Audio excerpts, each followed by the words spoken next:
আমাদের খাদিজা এডিটিং এর সকল প্রকার পার্ট গল্প দেখতে আমাদের চ্যানেলটি সাবস্ক্রাইব করে পাশে থাকা বেল আইকনটিতে ক্লিক করে অল নোটিফিকেশন অন করে দিন। পাত্রপক্ষ পাত্রীর বাড়িতে গিয়ে পাত্রী দেখে, কিন্তু আপনি এসেছেন সরকারি হসপিটালে পাত্রী দেখতে। হাস্যকর ব্যাপার, তাই না? আদিবার কথা শুনে ডোন্ট কেয়ার ভাব নিয়ে দাঁড়িয়ে আছে ফয়সাল। তার দৃষ্টি শুধু আদিবার ওপর। ফর্সা কাল রাগে লাল রক্ত ধারণ করেছে, কথার মাঝেও রয়েছে গালে টোল। ফয়সাল খেয়াল করল আদিবার ডান গালে কালো রঙের একটি তিল রয়েছে, যার ফলে চেহারার সৌন্দর্য দ্বিগুণ ফুটে উঠেছে। ফয়সাল আর তাকানো দেখে আদিবা কিছুটা অস্বস্তি বোধ করে বলল, রাজনীতিতে যার সম্মান সবার উঁচুতে, যে ব্যক্তি কিনা হাজার মেয়ের ক্রাশ, সেই মানুষ কিনা আমার মতো সাধারণ একজন মেয়েকে এইভাবে দেখছে। আপনার উপর যে মেয়েগুলো ক্রাশ খায় তারা কিন্তু ভীষণ রেগে যাবে। ফয়সাল তখন তার আশপাশটা ভালো করে দেখল, কেউ না থাকায় শান্তির নিঃশ্বাস ছেড়ে এলো। বেশি বকবক করো তুমি। আব্বু যে কি দেখলো তোমার মাঝে বুঝলাম না। আগে বলুন, সরকারি হসপিটালে কেন মেয়ে দেখতে এসেছেন? পাত্রীর বাসায় গেলে কি ঝাড়ু নিয়ে পিটায়? শুনেছি বিরাট ধনী আপনারা, তাছাড়া ধনী লোকেরা কিপটাই হয়। মানে হলো, পাত্রীর বাসায় গেলে সাথে করে মিষ্টি কিনতে হবে, পাত্রীকে কিছু টাকা দিতে হবে, সেই ভয়ে হসপিটালে এসে ফ্রিতে পাত্রী দেখছেন। আপনার মতো কিপটা ছেলেকে কিছুতেই বিয়ে করব না। ফয়সালের সাথে রাগ দেখে হসপিটালের ভেতরে চলে আসলো আদিবা। বেডে বসে আছে ওর বেস্ট ফ্রেন্ড অরিন আর অরিনের মা। এখন আশা ফয়সাল কেন হসপিটালে পাত্রী দেখতে এসেছে, আর কেনই বা আদিবা রেগে আছে। আজ সকালে আদিবার বেস্ট ফ্রেন্ড অরিনের আম্মুকে হসপিটালে ভর্তি করা হয়েছে। অরিনের আব্বু দেশের বাইরে থাকায় অরিন তার মাকে নিয়ে এসেছে। অরিন একা কিছু পারবে না বলে কান্নাকাটি করে আদিবাকে সাথে করে নিয়ে এসেছে। সরকারি হসপিটালে থাকলেও ওষুধপত্র নিজেদেরই কিনতে হয়, তাই আদিবা প্রেসক্রিপশন নিয়ে ফার্মেসিতে আসে মেডিসিন কেনার জন্য। তখন দোকানের একটি ছেলে ফিস করে বলতে লাগলো, কি চাই, সিনারা নাকি জয়া? আদিবা বিরক্তি ও রাগ প্রকাশ করে বলল, লাগবে না। ছেলেটি তখন দুষ্টু হাসি দিয়ে বলল, আরে প্যাকেট করে দিব, লজ্জার কি আছে, মেয়েরা তো এসবের জন্যই আসে। আদিবা এবার খেপে গিয়ে ছেলেটির লম্বা চুল ধরে টান দিয়ে টেবিলে মাথা বাড়ি দিয়ে বলল, মেয়ে দেখলেই ভাবিস অসহায়, তোরা যেভাবে বলবি সেভাবেই সবকিছু হবে। দুর্বল ভাবছিস আমাদের, তাই না? আজ তোর এই মোরগ ঝুটি টেনে না ছিঁড়তে পারলে আমার নামও আদিবা নয়। লোকজন ভিড় করে দাঁড়ালো। কেউ কেউ বলল, কি জল্লাদ মেয়ে রে বাবা। আবার অনেকে বলল, ভালোই হয়েছে, এই ছেলেদের কারণে মেয়েরা নিরাপদ নয়। ফার্মেসিতে থাকা লোকজন ছেলেটিকে আদিবার থেকে দূরে সরালো। আদিবা তখন রাগে কচকচ করতে করতে বলল, আরেকবার যদি লুচ্চামি করতে দেখছি তাহলে তোর মুখ ভেঙে কুকুরকে খাওয়াবো। আদিবার এই সাহসিকতার রূপ মুগ্ধ করেন ফয়সালের বাবা অর্থাৎ শফিক আহমেদকে। দূর থেকে তিনি আদিবাকে দেখছেন আর আনন্দের হাসি হাসছেন। বাহ, মেয়েটা দেখছি খুব সাহসী। অন্য কোনো মেয়ে হলে চুপচাপ চলে যেত, আর যদি মেয়েরা এইভাবে প্রতিবাদ করতো তাহলে দেশটা এত রসাতলে যেত না। আমার পীর ছেলের জন্য এমন বীর মেয়েই প্রয়োজন। তখনই উনি আদিবার পিছু নেন। পরে জানতে পারেন আদিবা তার বান্ধবীর মাকে হসপিটালে ভর্তি করেছেন। পরেই ফয়সালকে ফোন দিয়ে বলল হসপিটালে আসার জন্য। এমন পাত্র কিছুতেই উনি হাতছাড়া করতে চান না। অতঃপর ফয়সাল হসপিটালে এসে খুঁটিয়ে খুঁটিয়ে দেখল আদিবাকে। প্রথম দেখায় ভালো লাগলেও আদিবার সাজালো কথাগুলো তাকে নিরাশ করল। মুখ কালো করে শফিক আহমেদ এসে বলল, আব্বু, এই মেয়ে তো পুরে ধানি লঙ্কা, কিছুতেই সংসার করার উপযোগী না এই মেয়ে। ছেলের কথা শুনে চোখে মুখে রাজ্যের বিরক্তি নিয়ে পিড়পিড় করে বললেন উনি, তোমার সাথে মানানসই এই মেয়ে ছাড়া অন্য কোনো মেয়ে তোমার সাথে থাকতে পারবে না। রাজনীতি করতে করতে নিজেকে মাফিয়া বানিয়ে ফেলেছো। তোমাকে শায়েস্তা করার জন্য আমার প্রয়োজন মাফিয়া বৌমা, যে কোনো কিছুতে ভয় পাবে না, বরং বেশি তেরিং বেরিং করলে উল্টো উত্তম মাধ্যম দিবে। ফয়সাল দুষ্ট হাসি দিয়ে বলল, যেভাবে আম্মু তোমাকে দেয়, তাই না? বদ ছেলে কোথাকার, আমাকে নিয়ে মজা, তাই না? আমিও বললাম এই সাহসী মেয়েই হবে আমার বৌমা। চলে যাবার আগে আদিবাকে ডাকলেন শফিক আহমেদ। আদিবা কাছে আসতে বললেন, তোমার আব্বুর নাম্বারটা দাও তোমা, ওনার সাথে ইম্পর্টেন্ট কথা আছে। আদিবা বুঝে মনে মনে ভীষণ বিরক্ত হতে লাগলো। একসময় সে এই বাপ ছেলের বিশাল বড় ফ্যান ছিল। কিন্তু আজকের পর থেকে তাদের নামের আগে থেকে ফ্যান নামক উপাধি সরিয়ে দিয়ে শফিক আহমেদকে ভুল নাম্বার দিল। কিন্তু দুর্ভাগ্যবশত নাম্বার বন্ধ থাকায় শফিক আহমেদ বললেন, মা, তোমার আব্বুর নাম্বার তো বন্ধ। মনে মনে ভীষণ খুশি হলো আদিবা, তবু মুখের কষ্টের ভাব ফুটে তুলল আর বলল, আসলে হয়েছে কি আঙ্কেল, এই নাম্বারে আব্বুকে শুধু রাতে পাবেন, দিনের বেলায় উনি ফোন কাছে রাখেন না। আচ্ছা মামনি, আমাদের খুব তাড়াতাড়ি দেখা হচ্ছে, কেমন? অবশ্যই আঙ্কেল। ফয়সাল এবং ওরা বাবা চলে যেতেই শব্দ করে বলল আদিবা, এই জীবনে আর কখনোই দেখা হবে না আপনাদের সাথে। বাবা গো বাবা, এই গুন্ডা ছেলেকে বিয়ে করে আমার জীবন জাহান্নাম করার কোনো ইচ্ছাই আমার নাই। মজা করে একটু বকা কিংবা থাপ্পড় দিলেও সেটা নিয়ে যুদ্ধ করে রোদের মাঝে দাঁড় করিয়ে রাখবে এই রাজনীতিবিদ ছেলে। সেদিন রাতেই অরিন ওর মাকে নিয়ে বাসায় চলে যায়। আদিবা চলে যায় তার বাসায়। রাত 9টা। আদিবা তার মুঠো ফোনটার দিকে সেই কখন থেকে তাকিয়ে আছে, একজনের ফোনের অপেক্ষা করতে করতে সেই মূল্যবান ফোনটি চলে আসলো। ফোনটা কানে নিয়ে এসে দরজা বন্ধ করে বলল, আজ দেরি করলেন যে ফোন দিতে, জানেন কখন থেকে ওয়েট করছি। সরি আদু, আম্মুর শরীরটা ভালো ছিল না, ওনাকে ডক্টরের কাছে নিয়ে গিয়েছিলাম, মাত্র আসলাম। তো কেমন আছো? আলহামদুলিল্লাহ, আমি ভালো আছি। তবে এখন আন্টির শরীর কেমন? আগের থেকে অনেকটা সুস্থ আছেন, তবে রেগুলার মেডিসিনও চেক আপ করাতে হবে। তোমাকে তো বলেছি আমার পরিবারের কি অবস্থা। আপনাকে কতবার বলেছি আপনার নাম ঠিকানা আমাকে দেন দেখি, আপনার কোনো হেল্প করতে পারি কিনা। কিন্তু আপনার তো সেই এক কথা, কারো হেল্প নিবেন না, একাই সব সামাল দিবেন। ফোনের ওপাশের ছেলেটি হাসলো। 3 মাস ধরে এই অচেনা ছেলেটির সাথে প্রতিদিন রাত 9টায় কথা হয় আদিবার। রং নাম্বারে আসা এই কলের জন্য প্রতিদিন অপেক্ষা করে সে, কিন্তু এখনো এই ছেলের নাম কিংবা পরিচয় সে জানে না। শুধু জানে ছেলেটির বাবা বেঁচে নেই। তারা 3 ভাই 3 বোন। পরিবারের অবস্থা বেশি ভালো না থাকায় ইন্টার পর্যন্ত পড়াশোনা করে, ছোটোখাটো চাকরি করছে সে। এক বোনের বিয়ে দিয়ে দিয়েছে, আর বাকি 4 জনের পড়ালেখা, মায়ের অসুস্থতার খরচ সব একা হাতে সামলাচ্ছে সে। এইসব শুনে হয়তো আদিবা ছেলেটির প্রতি দুর্বল হয়ে পড়েছে। হতে পারে ছেলেটির কষ্টের কাহিনী তার মনকে আকর্ষণ করেছে। হঠাৎ দরজায় মায়ের কণ্ঠ শুনে আদিবা ফোনের ওপাশে থাকা ছেলেটিকে বলল, আম্মু ডাকছে, রাখছি। ভালো থেকো। বিছানা থেকে উঠে দরজা খুলতেই আদিবার মা বলল, তাড়াতাড়ি খেতে আয়, তোর বাবা অপেক্ষা করছে। আদিবা চলে গেল রাতের খাবার খেতে। বাম পাশের চেয়ারে বসে আছেন আদিবার আব্বু মিস্টার নিজামুদ্দিন, আর তার পাশে বসেছে আদিবার 5 বছরের ছোট্ট বোন আদুরি। আদিবার মা খাবার বেড়ে দিলেন। আম্মু, অরিনের আম্মু বলল আজকে নাকি ওই রাজাকারের বাচ্চা, আই মিন ফয়সাল তোমাকে দেখতে এসেছে, তাও আবার হসপিটালে। আচ্ছা মা, ওদের টাকা পয়সা সব কি শেষ হয়ে গিয়েছে? আদিবার বাবা রাজনীতি একদম পছন্দ করেন না, সেই জন্যই তিনি ফয়সালকে রাজাকারের বাচ্চা বলেই ডাকেন। জানি না গো আব্বু, আমিও তো অবাক হয়েছি তখন যখন দেখলাম বিখ্যাত ব্যক্তি ফয়সাল আহমেদ আমাকে দেখতে এসেছে। তুমি কি রাজি আম্মু? কেসে উঠল আদিবা। মিস্টার নিজামুদ্দিন পানের গ্লাস এগিয়ে দিয়ে বললেন, রিল্যাক্স আম্মু, শান্ত হয়ে খাবার খাও। রিল্যাক্স কিভাবে হব আব্বু?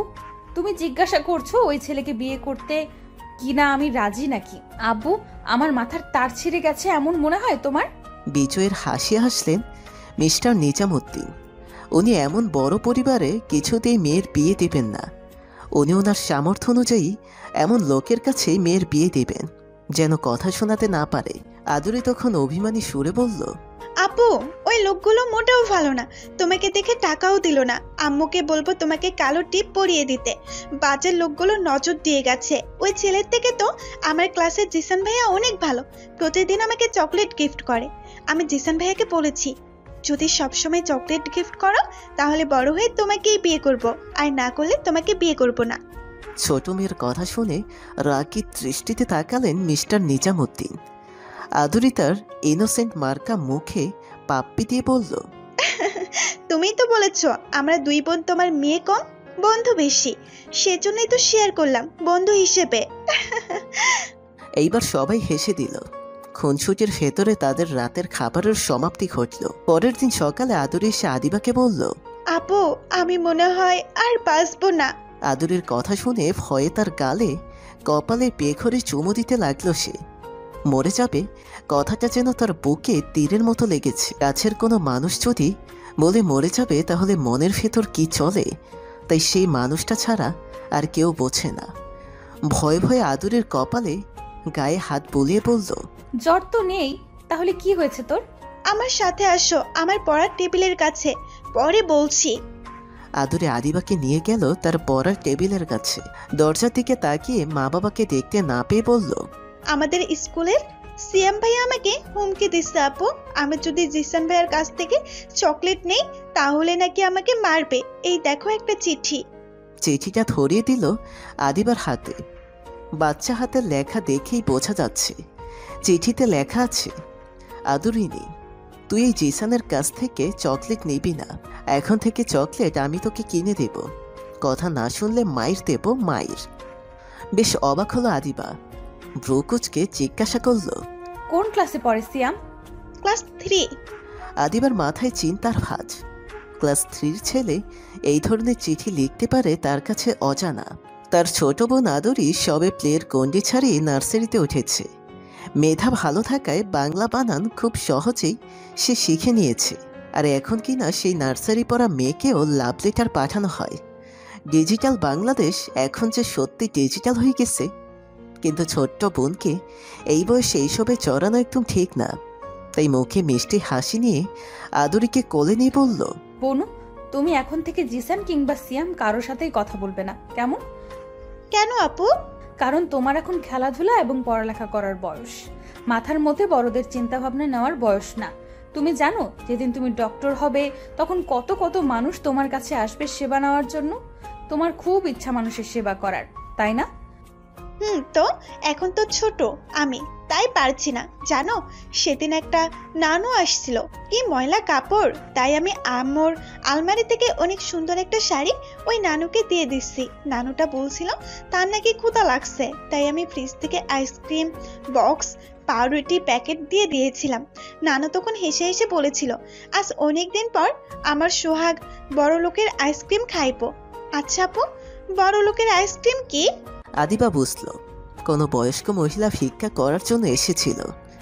আম্মু হয়তো ঘুমিয়েছিল, সেই জন্য এই বুড়ি যা মনে হয়েছিল তাই করেছে। বুকের বাঁ পাশে এক ধরনের শান্তির বাতাস বইতে লাগলো। আদুরিকে বলল, তুমি যে তাকে ভালোবেসেছো সেই জন্যই উনি খুশি হয়েছেন। আচ্ছা, বাসায় ভাত ছিল না? আদুরি মুখ কালো করে বলল, আমি ভাতের পাতিলে ধরতে পারিনি, ভীষণ ছোট তো আমি। আম্মুকে ডাকতে গিয়েছিলাম, পরে দেখে আম্মু ঘুমাচ্ছে। তুমি তো জানোই ঘুম থেকে ডাকলে আম্মুর মাথা ব্যথা করবে, সেই জন্যই হাতের কাছে চাপ পেয়েছি তাই দিয়েছি। আদুরির কপালে চুমু দিয়ে বলল, এই না হলে আমার বোন। এখন থেকে জিসান কিংবা সিয়াম কারোর সাথেই কথা বলবে না। আজ থেকে চকলেট আমি কিনে দিব, তবে বেশি নয়, কারণ আদিবা বলার আগেই আদুরি বলল, দাঁতে পোকা হতে পারে। আদুরির কথায় হাসলো আদিবা। আজকের দিনটা হলো শিয়াল মামার বিয়ে। আকাশে দেখা যাচ্ছে এই বৃষ্টি, এই রোদ। সূর্য মামার কঠিনতম আলোর মাঝে পড়ছে ছিড়ছিড় বৃষ্টি। আবার দেখা যাচ্ছে ডাকঢোল পেটানোর মতো বজ্রপাতের শব্দ। বড্ড একঘেয়ে লাগছে ফয়সালের। আকাশের এই রংটং তাকে আটকে রেখেছে বাসায়।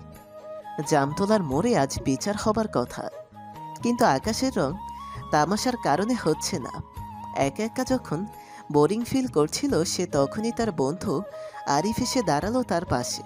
আরিফের মুখ দেখে বোঝা যাচ্ছে আজ সে ফয়সালের পেছনে লাগার জন্য এসেছে। বিরক্তি নিয়ে বলল ফয়সাল, কি চাই? আরে দোস্ত, রাগ করিস কেন? ও বুঝছি, একা একা বোরিং হচ্ছিস। একে তো রিমঝিম বৃষ্টি, তার উপর বউ ছাড়া বোরিং তো হওয়ারই কথা। বাজে কথা বন্ধ কর। কেন এসছিস? নিশ্চয় আবু কিছু বলেছে? সন্দিহান দৃষ্টিতে তাকালো ফয়সাল। আরিফ মুখে দুষ্ট হাসি রেখেই বলল, এজন্যই তোকে এত ভালোবাসি দোস্ত, মুখ দেখে মনের কথা বুঝে ফেলিস। তো সেই বাঘিনীর পরিচয় কি রে? শুনলাম মেয়েটার বাবার ফোন বন্ধ। ওই মেয়ে আব্বুকে ভুল নাম্বার দিয়েছে। আব্বু সেটা না বুঝলাম, কিন্তু ঠিকই বুঝে গেছি। বলিস কি সত্যি? তাহলে মেয়েটার বুকে দম আছে বন্ধু। তোর আব্বুকে ভুল নাম্বার দেওয়ার জন্যও এমন একটা ভাবি চাই। দমকের সুরে বলল ফয়সাল, এই তুই যাবি এখান থেকে? আর ওই মেয়ের প্রশংসা আবার করলে কিন্তু এক্ষুনি তোকে ধাক্কা মেরে জানলা দিয়ে ফেলে দেবো বলে দিলাম। শুধু ওই ফাজিল মেসে দেখা হোক, দেখিস কি করি। ভুল নাম্বার দেওয়া, তাই না? বোঝাবো ভুল নাম্বার কাকে দিয়েছ। রাগে গজগজ করতে করতে রুম থেকে বের হয়ে পড়ল ফয়সাল। কিছুতেই সে এই অপমানটা মেনে নিতে পারছে না। ফয়সালের পিছু পিছু আরিফও ছুটল। দুধ চা হাতে নিয়ে জানালার দিকে তাকিয়ে আছে আদিবা। বাইরে থেকে মিষ্টি বাতাস তার খোলা চুলগুলো বারবার এলোমেলো করে দিচ্ছে। চায়ের কাপে শব্দ করে চুমুক দিল সে, আর বলতে লাগলো, আহা কি স্বাদের চা আমার। বাইরে বৃষ্টি আর আমি গরম চা হাতে নিয়ে বৃষ্টি উপভোগ করছি। ব্যাপারটা ভীষণ দারুণ। তবে আজকের বৃষ্টিটা কেমন যেন মানানসই মনে হচ্ছে না আমার কাছে। বৃষ্টি হওয়া উচিত একদম ঝর্ণার মতো, আকাশ থেকে ঝিরঝির করে শুধু পড়বে। সেই বৃষ্টিতে আমি আমার রাঙা হাত দুটো ভিজিয়ে বৃষ্টি বিলাস করব। কিন্তু বৃষ্টি হচ্ছে রোদের সাথে তাল মিলিয়ে। এই রোদ, এই বৃষ্টি, রোদ বৃষ্টির লুকোচুরি। আদিবার কথার মাঝে উপস্থিত হলো আদুরি। কোমরে হাত রেখে গোল গোল চোখ করে কপালে চিন্তার হাজ করে বলল সে, ইস, বাচ্চা মেয়েটা আবারও জানালা খুলে রেখেছে। দেখছো আপু, বাতাসে বৃষ্টির পানি রুমে এসে পড়ছে। এগুলো কে পরিষ্কার করবে শুনি? এই আদরিনী ছাড়া তো ঘর মোছার মানুষ এই বাসায় আর দুটি নেই। সকাল থেকে কাজ করতে করতে শরীর বড্ড ক্লান্ত হয়ে পড়েছে আমার। কথাগুলো বলেই আদুরি বিছানায় গায়ে এলিয়ে দিল। আদিবা চোখ দুটো ছোট ছোট করে বলল, তুই আবার কবে থেকে ঘর মোছার দায়িত্ব নিয়েছিস? আচ্ছা, বেতন কত তোর? চোখ দুটো গাল ফোলালো আদুরি। অভিমানী কণ্ঠে বলল, তুমি বাসায় না থাকলে শেফালি আর মুনমুনকে নিয়ে ওই জায়গায় খেলি আমি। এখন বৃষ্টির কারণে জায়গাটা ময়লা হয়ে গিয়েছে, সেই জন্যই এখন আমার পরিষ্কার করতে হবে। শেফালি আর মুনমুন হলো আদুরের দুইটা পুতুলের নাম। ভীষণ ভালোবাসার এই পুতুল দুটোকে। আদিবা হেসে বলল, ওকে যা, আজ তোর পুতুলের থাকার জায়গা আমি পরিষ্কার করে দিব। কষ্ট নেই তো আর? আদুরি ভীষণ খুশি হয়ে আদিবার দোকালে চুমু দিল। অরিন ও আদিবা কলেজের উদ্দেশ্যে হাঁটা দিল। পার্কের সামনে দিয়ে যেতেই আদিবার চোখ দুটো চড়ক গাছে উঠে গেল। পাবলিক প্লেসে একজন ছেলে একজন মেয়ে গভীরভাবে ভালোবাসা প্রকাশ করছে। চোখে হাত দিয়ে অরিনের দিকে তাকিয়ে বলল, ছি, কি নির্লজ্জ! এদের মা বাবা দেখে না এসব? আমার শরীর শিউরে উঠছে বারবার। ছি আল্লাহ, কি দেখালো আমাকে! এই অরিন, আমার চোখ পাপি হয়ে গেছে। আদিবার কথা শুনে অরিন তাকালো সেই জোটের দিকে। চোখ সরিয়ে নিয়ে বলল, ওরা রোম্যান্স করছে, তোর সমস্যা কি? এটা রোম্যান্স করার জায়গা? তো তোর বাসায় গিয়ে করবে বুঝি? জানিস আজকাল পার্ক তৈরি করা হয়েছে শুধুমাত্র প্রেমিক প্রেমিকাদের জন্য। যেদিন প্রেম করবি সেদিন বুঝবি। উঠে বলে উঠল আদিবা, ছি, কি বাজে বকছিস! প্রেম ভালোবাসা শুধু দৈহিক চাহিদা নয়, প্রেম ভালোবাসা হলো মনের চাহিদা। সত্যিকারের প্রেম ভালোবাসায় বিয়ের আগে এই অসামাজিক কার্যকলাপ কখনো কেউ করে না। দেখিস, এই ভালোবাসা দুদিন পর শেষ হয়ে যাবে, যখন যে যার চাহিদা পূরণ করে ফেলবে। এইটা ঠিক, চল এই জায়গা থেকে তাড়াতাড়ি চলে যাই। দুই বান্ধবী দ্রুত পা চালিয়ে চলে গেল। কলেজে আসা মাত্রই অঘটন ঘটল। তবে তাদের দুইজনের সাথে নয়। অঘটন ঘটল, একটি মেয়েকে পুরো ভার্সিটির সামনে থাপ্পড় বসালো ফয়সাল। থাপ্পড়ের শব্দে অরিন ও আদিবা তাদের সাইডে তাকাতেই দুইজন ভয়ে কাঁপতে শুরু করে দিল। মনে মনে বলতে লাগলো, যেখানে বাঘের ভয় সেখানে সন্ধ্যা হয়। ফয়সালের চোখের আড়ালে দাঁড়িয়ে বুঝতে লাগলো হয়েছেটা কি, কেনই বা থাপ্পড় বসালো মেয়েটিকে। ফয়সাল ভয়ানক দৃষ্টি নিক্ষেপ করলো মেয়েটির ওপর। ভয় ও লজ্জায় মাথা নিচু করে রেখেছে মেয়েটি। ফয়সাল তখন কটমট করে বলল, আরেকবার যদি দেখে আমার আশেপাশে ঘুরঘুর করছিস, সেদিন তুই খুন করে টুকরো টুকরো করে ভার্সিটি গেটের সামনে ঝুলে রাখবো। দুনিয়াতে কি পুরুষ মানুষের অভাব পড়েছে যে আমার পিছনে তোকে লাগতে হবে? অসভ্য মেয়ে একটা। ফয়সালের কথাগুলো কানে আসলো আদিবার। ভীষণ রাগ হচ্ছে তার ফয়সালের ওপর। সামান্য পছন্দ করে বলে সবার সামনে থাপ্পড় বসাবে? এ কেমন কথা? সুন্দর হয়েছে বলে এত ভাব নিতে হবে? এই জন্যই সুন্দর মানুষ দেখতে পারি না আমি। চামড়া সাদা কিন্তু অন্তর কালা। আদিবার কথা শুনে অরিন বিড়বিড় করে বলে, তুই নিজেই তো সাদা, তাহলে কি তোর মনটা কয়লার মতন কালা? ঠোঁট উল্টিয়ে মুখ বাঁকা করে বলল আদিবা, আমার কথা বলেনি, ওই অসভ্য বেয়াদব উগান্ডার বাসিন্দা ভাবের ফ্যাক্টরি অর্থাৎ ফয়সালকে বলেছি। দেখছিস না সামান্য কারণে এত সুন্দর মেয়েটিকে থাপ্পড় দিল, শালা ইতর। তোর এই বলগুলো যদি ফয়সাল জানতে পারে তাহলে তোকে 2 থাপ্পড়ে দুনিয়া থেকে টাটা বাই বাই করে দিবে। এমনিতে ওনার আব্বুকে ভুল নাম্বার দিয়েছিস, তাই বলছি কি আমাদের দেখার আগে চল কেটে পড়ি। বাজে স্বপ্নের কথা শুনে মুখ কালো করে বলল আদিবা। জীবনে একটা স্বপ্ন দেখেছিস আমাকে নিয়ে, তাও আবার বাজে স্বপ্ন। বলি এই স্বপ্ন দেখার কি খুব জরুরি ছিল? অরিন কিছু না বলে আদিবার হাত টেনে নিয়ে গেল ক্লাসের ভিতরে। এখন যদি ফয়সাল আদিবাকে দেখে তাহলে রাগের বসে হয়তো কিছু একটা করে ফেলবে। 2টা ক্লাস হবার পর সব স্টুডেন্ট চলে গেল। অরিন তখন রাগী চোখে আদিবার দিকে তাকিয়ে বলল, আগে জানলে আমি জীবনেও আসতাম না। হুদায় আমার 10 টাকা জলে গেল। 2টা ক্লাস হয়েছে, তাও আবার ইম্পর্টেন্ট না। ধ্যাত, এই অরি, আমি আসছি ওয়াশরুম থেকে। তুই যা, তোর আবার ভীষণ দেরি হয়।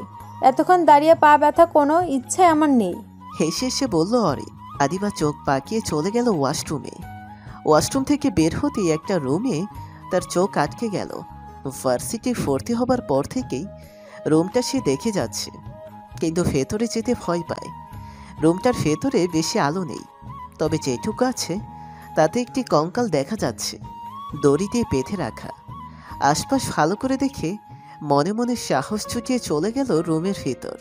কঙ্কাল সামনে দাঁড়িয়ে একটা হাত ধরে অভিমানের ভঙ্গিতে বলল, দেখো জান, আজ তোমার জন্য দেখা করতে আমি কত কষ্ট করেছি।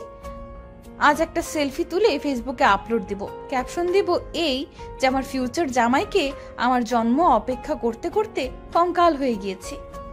আদিবা কথাগুলো বলে যেই কঙ্কালের হাতটা তার কাঁধে রাখতে যাবে তখনই পুরো রুমটা অন্ধকার হয়ে গেল।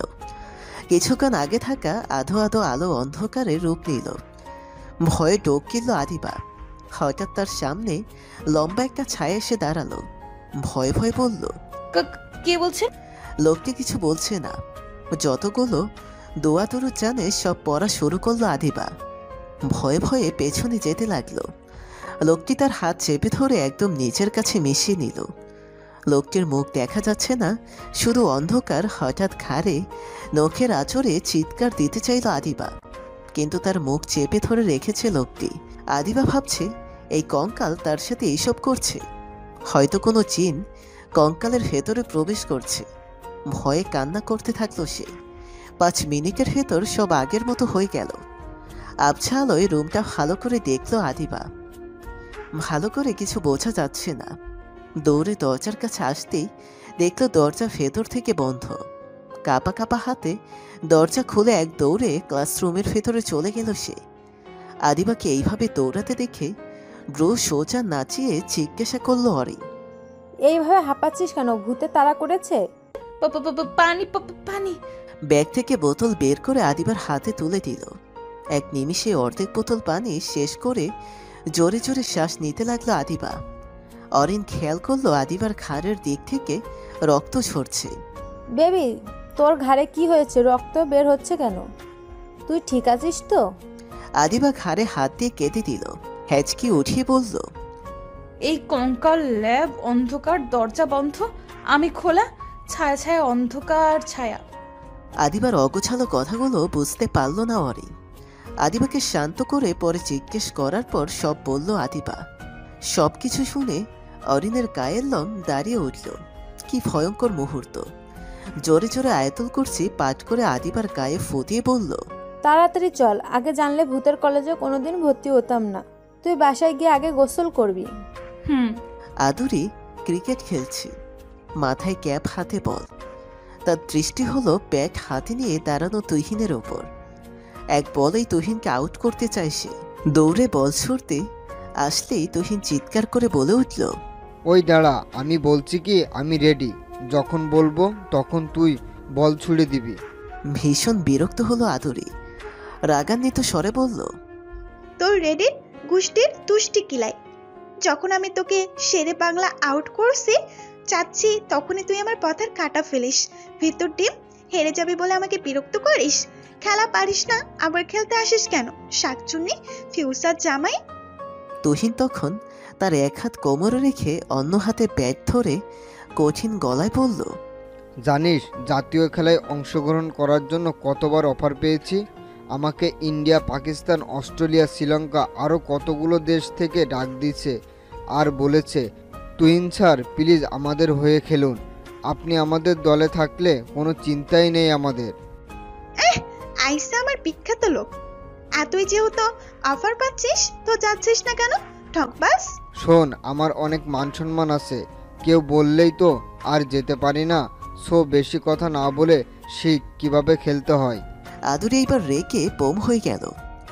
বল দূরে ছুঁড়ে মেরে দুহাত কোমরে রেখে তুহিনের দিকে রাগী গলায় বলল, তুই আমাকে খেলা শেখাতে এসেছিস? জানিস আমাদের এলাকায় খেলা মানে আদুরি, সবকিছুতেই আদুরি, 1 নাম্বার। আর তোর মতো বাজে খেলোয়াড় কিনা আমায় খেলা শেখাতে আসছে? আজ এই তোর হাতের ব্যাট দিয়েই তোর পা ভেঙে বিদেশে চালান করে দিব। শুরু হয়ে গেল বাংলাদেশ ও পাকিস্তানের যুদ্ধ। 5 বছরের আদুরের 8 বছরের তুহিনের ঝগড়া দেখে সবাই দৌড়ে এসে এদের ঝগড়া থামালো। কয়েকটি থাপ্পড় পড়ল আদুরি ও তুহিনের পিঠে। থাপ্পড়গুলো ওদের মাই দিয়েছে। বাসে এসে আদুরি কান্না করছে আর তুহিনের গোষ্ঠীর নাম উদ্ধার করছে। আদুরিকে কান্না করতে দেখে আদিবা বলল, কি রে বুড়ি, কান্না করছিস কেন? আম্মুকে কতবার বলছি বিয়ে দিয়ে দাও, থাকবো না এই বাড়িতে। আম্মু আমায় 1 ফোঁটাও ভালোবাসে না। ভালো কে বাসবে? তোকে তো আগেই বলেছি, আব্বু আম্মু তোকে হসপিটাল থেকে কিনে এনেছে। তোর বাবা মা তো তোকে রেখে পালিয়ে গেছিল, কিন্তু আব্বুর ভীষণ কষ্ট হলো। আদিবার কথা শুনে আদুরি এইবার ভ্যাঁ ভ্যাঁ করে কান্না শুরু করে দিল। ছোট বোনের কান্না থামানোর জন্য তাকে নিয়ে ঘুরতে যাবার প্ল্যান করলো আদিবা। আদিবা ও আদুরি রাস্তা ধরে হাঁটছে। ফুচকার দোকানের সামনে আসতেই আদুরি বায়না করলো সে চটপটি খাবে। আদিবা নিজের জন্য 1 প্লেট ফুচকা ও আদুরির জন্য 1 প্লেট চটপটি নিল। 2 বোন খুনসুটি করেই শেষ করলো খাবারগুলো। বিল মিটিয়ে আবারও হাঁটা ধরল 2 বোন। আপু আসো, আমরা দৌড়াদৌড়ি খেলি। আমি দৌড়াবো আর তুমি আমাকে দৌড়ে ধরবে। একদমই না, রাস্তায় দৌড়াদৌড়ি করলে মানুষ এসে পাগল ভেবে পাবনা পাঠিয়ে দেবে। কে শোনে কার কথা? এক দৌড়ে চলে গেল আদুরি। আদিবা ছুটল তার পিছু। 3 রাস্তার মোড়ে দরবার বসেছে। মানুষজন ভিড় করে দাঁড়িয়ে আছে।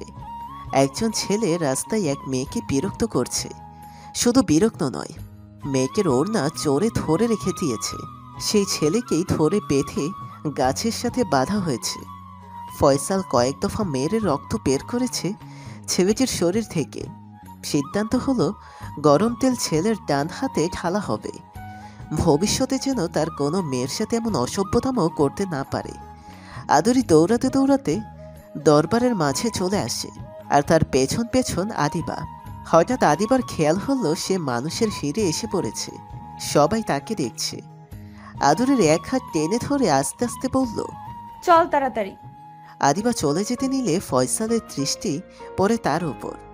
রাগী মাথা এইবার ভীষণ রেগে যায় আদিবাকে দেখে। দৌড়ে সে আদিবার হাত টান দিয়ে ধরে। কর্কশ কণ্ঠে বলে ওঠে, লাস্ট সময় মাথাকে রাস্তায় দৌড়তে শুরু করে দিয়েছো। বাবা মা শিক্ষা দেয়নি ঠিক মতো মনে হচ্ছে। আর এইসব কি জামা পড়েছো তুমি? এসব জামা কাপড় পরার চেয়ে না পড়লে তো ভালো হতো। তোমাদের মতো কিছু মেয়েদের জন্য যুবক সমাজ নষ্ট হচ্ছে। নিজেরা শরীর দেখে চলবে, আর ছেলেরা তাকালে ছেলেদের চোখ খারাপ, তাই না? কেন বাসা থেকে ঢোলা জামা কাপড় পরে বের হতে পারো না? নাকি টাকা পয়সার অভাব তোমার? ফয়সাল হতে বুঝতে পারছে না সে কি বলছে। রাগের বসে মুখে যা আসছে তাই বলে ফেলছে। এতগুলো মানুষের সামনে আদিবা লজ্জায় মাথা নিচু করে চোখের পানি ফেলছে। ফয়সাল তখন এই ছেলেটির কাছে গিয়ে দোগালে 2টা থাপ্পড় মেয়ে চেঁচিয়ে উঠল, আর এদের মতো ছেলের জন্য সব ছেলে বদনাম হচ্ছে। যে মেয়ে পাত্তা দেবে না তার পেছনে ঘুরতে যাস কেন? হ্যাঁ, বিয়ে করার ইচ্ছে থাকলে আগে নিজে কাজকর্ম কর, পরে বাবা মাকে বলে বিয়ে কর। রাস্তাঘাটে মেয়েদের বিরক্তি করতে ভীষণ ভালো লাগে, তাই না? আর চোখের পর্দা করিস না বলে এইসব হচ্ছে। ইচ্ছা করছে গরম তেল তোর চোখে, আর যে মেয়েগুলো ফিগার দেখে ঘুরে বেড়াচ্ছে তাদের গায়ে ঢালতে। তাহলেই দূর হবে এই ধর্ষণ আর রিপ্লেসিং। আদিবা এখনও কান্না করছে। লজ্জায় তার মরে যেতে ইচ্ছে করছে। ফয়সাল এই কাজ সবার সামনে না করলেও পারত, কারণ তার জামা কাপড় এতটাও খারাপ নয়। মনে মনে সিদ্ধান্ত নিল আজকের পর সে বাসা থেকে বের হবে না, কারণ রাস্তায় তাকে কেউ দেখলেই বলবে, আরে ওইটা ওই মেয়ে না যাকে ফয়সাল ভাই সবার সামনে অপমান করেছে। এইসব মেয়েদের এইভাবেই বলতে হয়। বিকেলে মিষ্টি রোদ এসে পড়ল আদিবার কান্না মাখা মুখে। টপ টপ করে পানি তার গাল পেয়ে নিচে পড়ছে। ফয়সাল খেয়াল করলো আদিবার কান্না মাখা মুখ। বুকের ভেতর আচমকাই ব্যথা শুরু হলো তার। জীবনে প্রথম এই মেয়েটিকে তার ভালো লেগেছিল। কত কত মেয়ের সাথে তার পরিচয়, কিন্তু কখনো কাউকে এইভাবে দেখেনি সে। শুধুমাত্র আদিবাকে খুঁটিয়ে খুঁটিয়ে দেখছে সে। বাবার পছন্দ বলে কথা তার উপর বাঘেনি।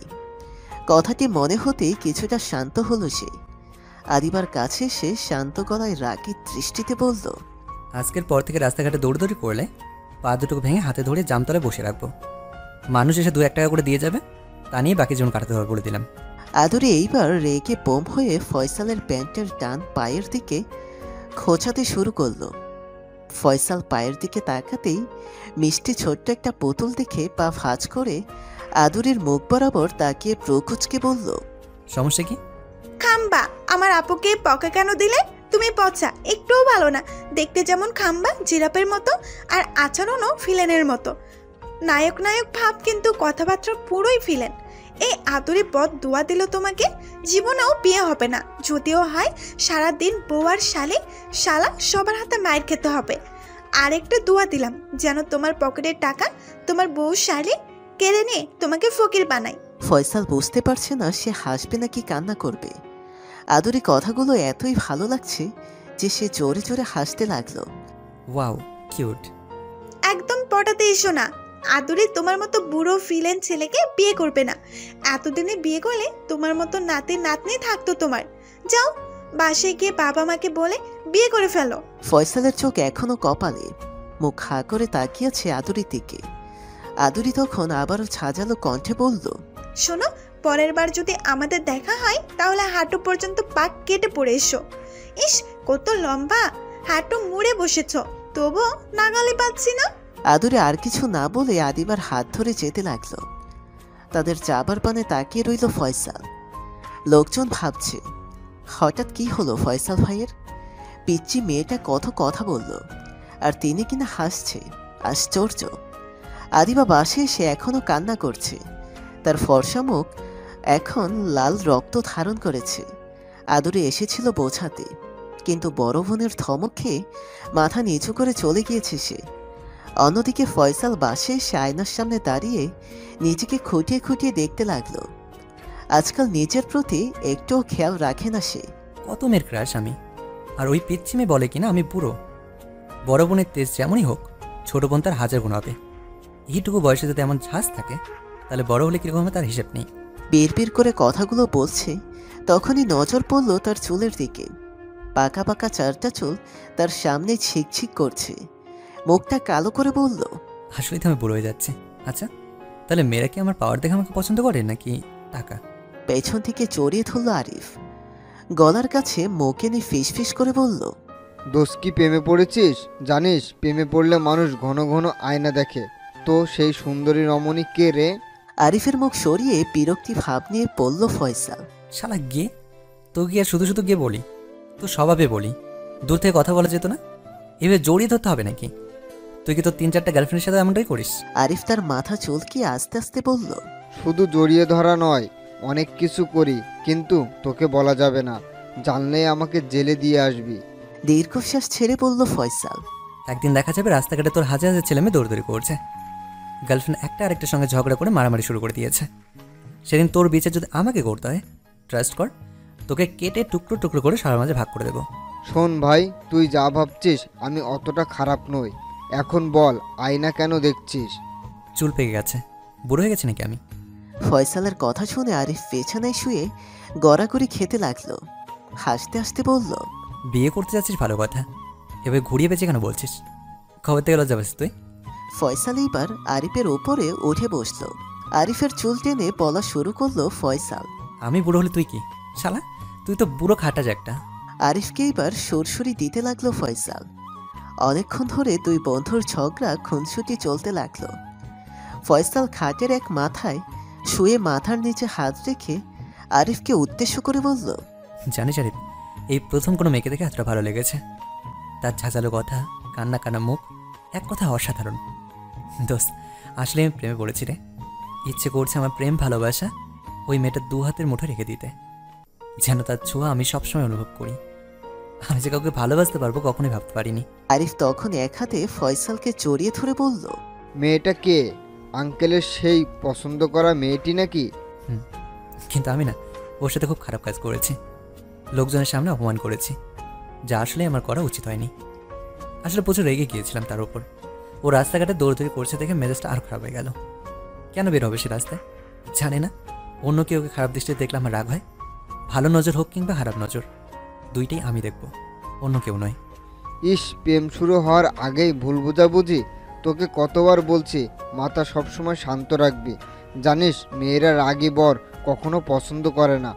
মুভি উপন্যাসে রাগী ছেলের প্রেমে পড়লে সত্যিকার অর্থে প্রেম হয় না। কোনো মেয়ে চায় না কথায় কথায় মার খেতে, বল তুই? উপন্যাসে পড়ি নায়ক নায়িকাকে মেরে রক্তাক্ত করে দিছে, তবুও সেই নায়িকা কিনা নায়কের জন্য পাগল। বাস্তব জীবনে যদি এমন হয়, পরের দিন ছেলেটির নামে কেস করে বসবে মেয়েটি। এখন ভালো বুদ্ধি দিচ্ছি, যত পারিস মেয়েটার সামনে শান্ত থাকার ট্রাই করবি, রোমান্টিক ভাব নিয়ে চলবি। আর মেয়েরা গিফট পেলে ভীষণ খুশি হয়, বিশেষ করে চকলেট, শাড়ি, পুতুল, টেডি, এইসব। এগুলো দিয়ে সারপ্রাইজ দিবি, দেখবি খুব তাড়াতাড়ি তোর বিয়ের রাস্তা ক্লিয়ার হয়ে যাবে। আরিফের কথা শুনে ফয়সাল এবার নিচেই জড়িয়ে ধরল আরিফকে। আরিফ এতদিনের সঞ্চিত প্রতিশোধ নেয়ার সুযোগ হাতছাড়া না করেই বলেই ফেলল, এই সি, তুইও দেখছি আজকাল গেও হয়ে যাচ্ছিস। লজ্জা বলে একটা শব্দ আছে, মাথায় রাখ। বিয়ের পর বউকে এসব জড়িয়ে ধরিস, ছাড় বলছি। ফয়সাল জোরে জোরে হাসতে হাসতে বলল, সেটাতে শয়তান, তুই আমার দেহ পাবি কিন্তু মন পাবি না। ওটা পেলেই হবে। বাংলা সিনেমার ডায়লগ মানেই তো এসব। সন্ধ্যার পর আদিবা ছাদে দাঁড়িয়ে আছে, আকাশ পানে তাকিয়ে থেকে চোখের পানি ফেলছে। কিছুতেই সে সেদিকের অপমান ভুলতে পারছে না। হঠাৎ একটা ঠান্ডা বাতাস বইয়ে গেল আদিবার শরীর স্পর্শ করে। সেদিনের কঙ্কালের ভয়ার্ত মুহূর্তের কথা। ভ্যাবসা গরমেও এখন তার শীত করছে। পৌষ মাঘ মাসের শীত যেন এসে পড়েছে তার। ভয়ে ছাদ থেকে নামতে নিতেই কিছু একটার সাথে পা পেঁচে নিচে পড়ে গেল সে। শব্দ করে চিৎকার দিল সে। মনে হয় কিছু একটা ছিল তার আশপাশে, কিন্তু কি ছিল সে তো কিছু দেখতে পায়নি, শুধু অনুভব করেছে। মনে মনে দোয়া পড়ল অনেকগুলো। সাহস চকিয়ে তোড় দিল সে। ড্রয়িং রুমের কাছে আসতে জোরে জোরে শ্বাস নিতে লাগলো। আদিবার মা বড় মেয়েকে এইভাবে দেখতে পেয়ে দৌড়ে কাছে আসতেই আদিবা হাত দিয়ে তাকে ইশারা করলো সে পানি খাবে। এক গ্লাস পানি আদিবার কাছে নিয়ে যেতেই ঢকঢক করে সবটুকু শেষ করে কান্না করতে থাকলো। মা, কি হয়েছে তোর? ভয় পেয়েছিস? আম্মু, আমার মনে হয় কেউ আমাকে ফলো করছে। সে মানুষ নয়, অন্য জগতের কেউ। আচ্ছা আম্মু, ভূত, আত্মা, জিন বলে কিছু আছে? ইসলামে বলা হয়েছে মহান আল্লাহ তাআলা মানুষ ও জিনদের সৃষ্টি করেছেন তার ইবাদত বন্দেগী করার জন্য। পবিত্র কোরআনে মহান আল্লাহ বলেন, আমি জিন ও মানুষকে কেবলমাত্র আমার ইবাদতের জন্য সৃষ্টি করেছি। সূরা আজ-জারিয়াত আয়াত 56। তাই জিন আছে, আমরা তা বিশ্বাস করতে বাধ্য হব। তবে ভূত, আত্মা এইসব বলে কিচ্ছু নেই। মনে রাখবি, মৃত ব্যক্তি কখনো ফেরত আসে না। তবে কিছু পাজি জিন মৃত ব্যক্তি কিংবা মানুষের রূপ ধারণ করে ভয় দেখায়। আম্মু, আমার পেছনে জিন পড়েছে, আমাকে নিয়ে যাবে। কথাগুলো বলেই হাউমাউ করে কেঁদে উঠল আদিবা। সন্ধ্যার কাহিনী বলল মাকে। আদিবার মা মেয়েকে জড়িয়ে ধরে বলল, এইসব কল্পনা মা, তুই হয়তো কিছু নিয়ে ভাবছিলি, সেই জন্যই এমন মনে হয়েছে।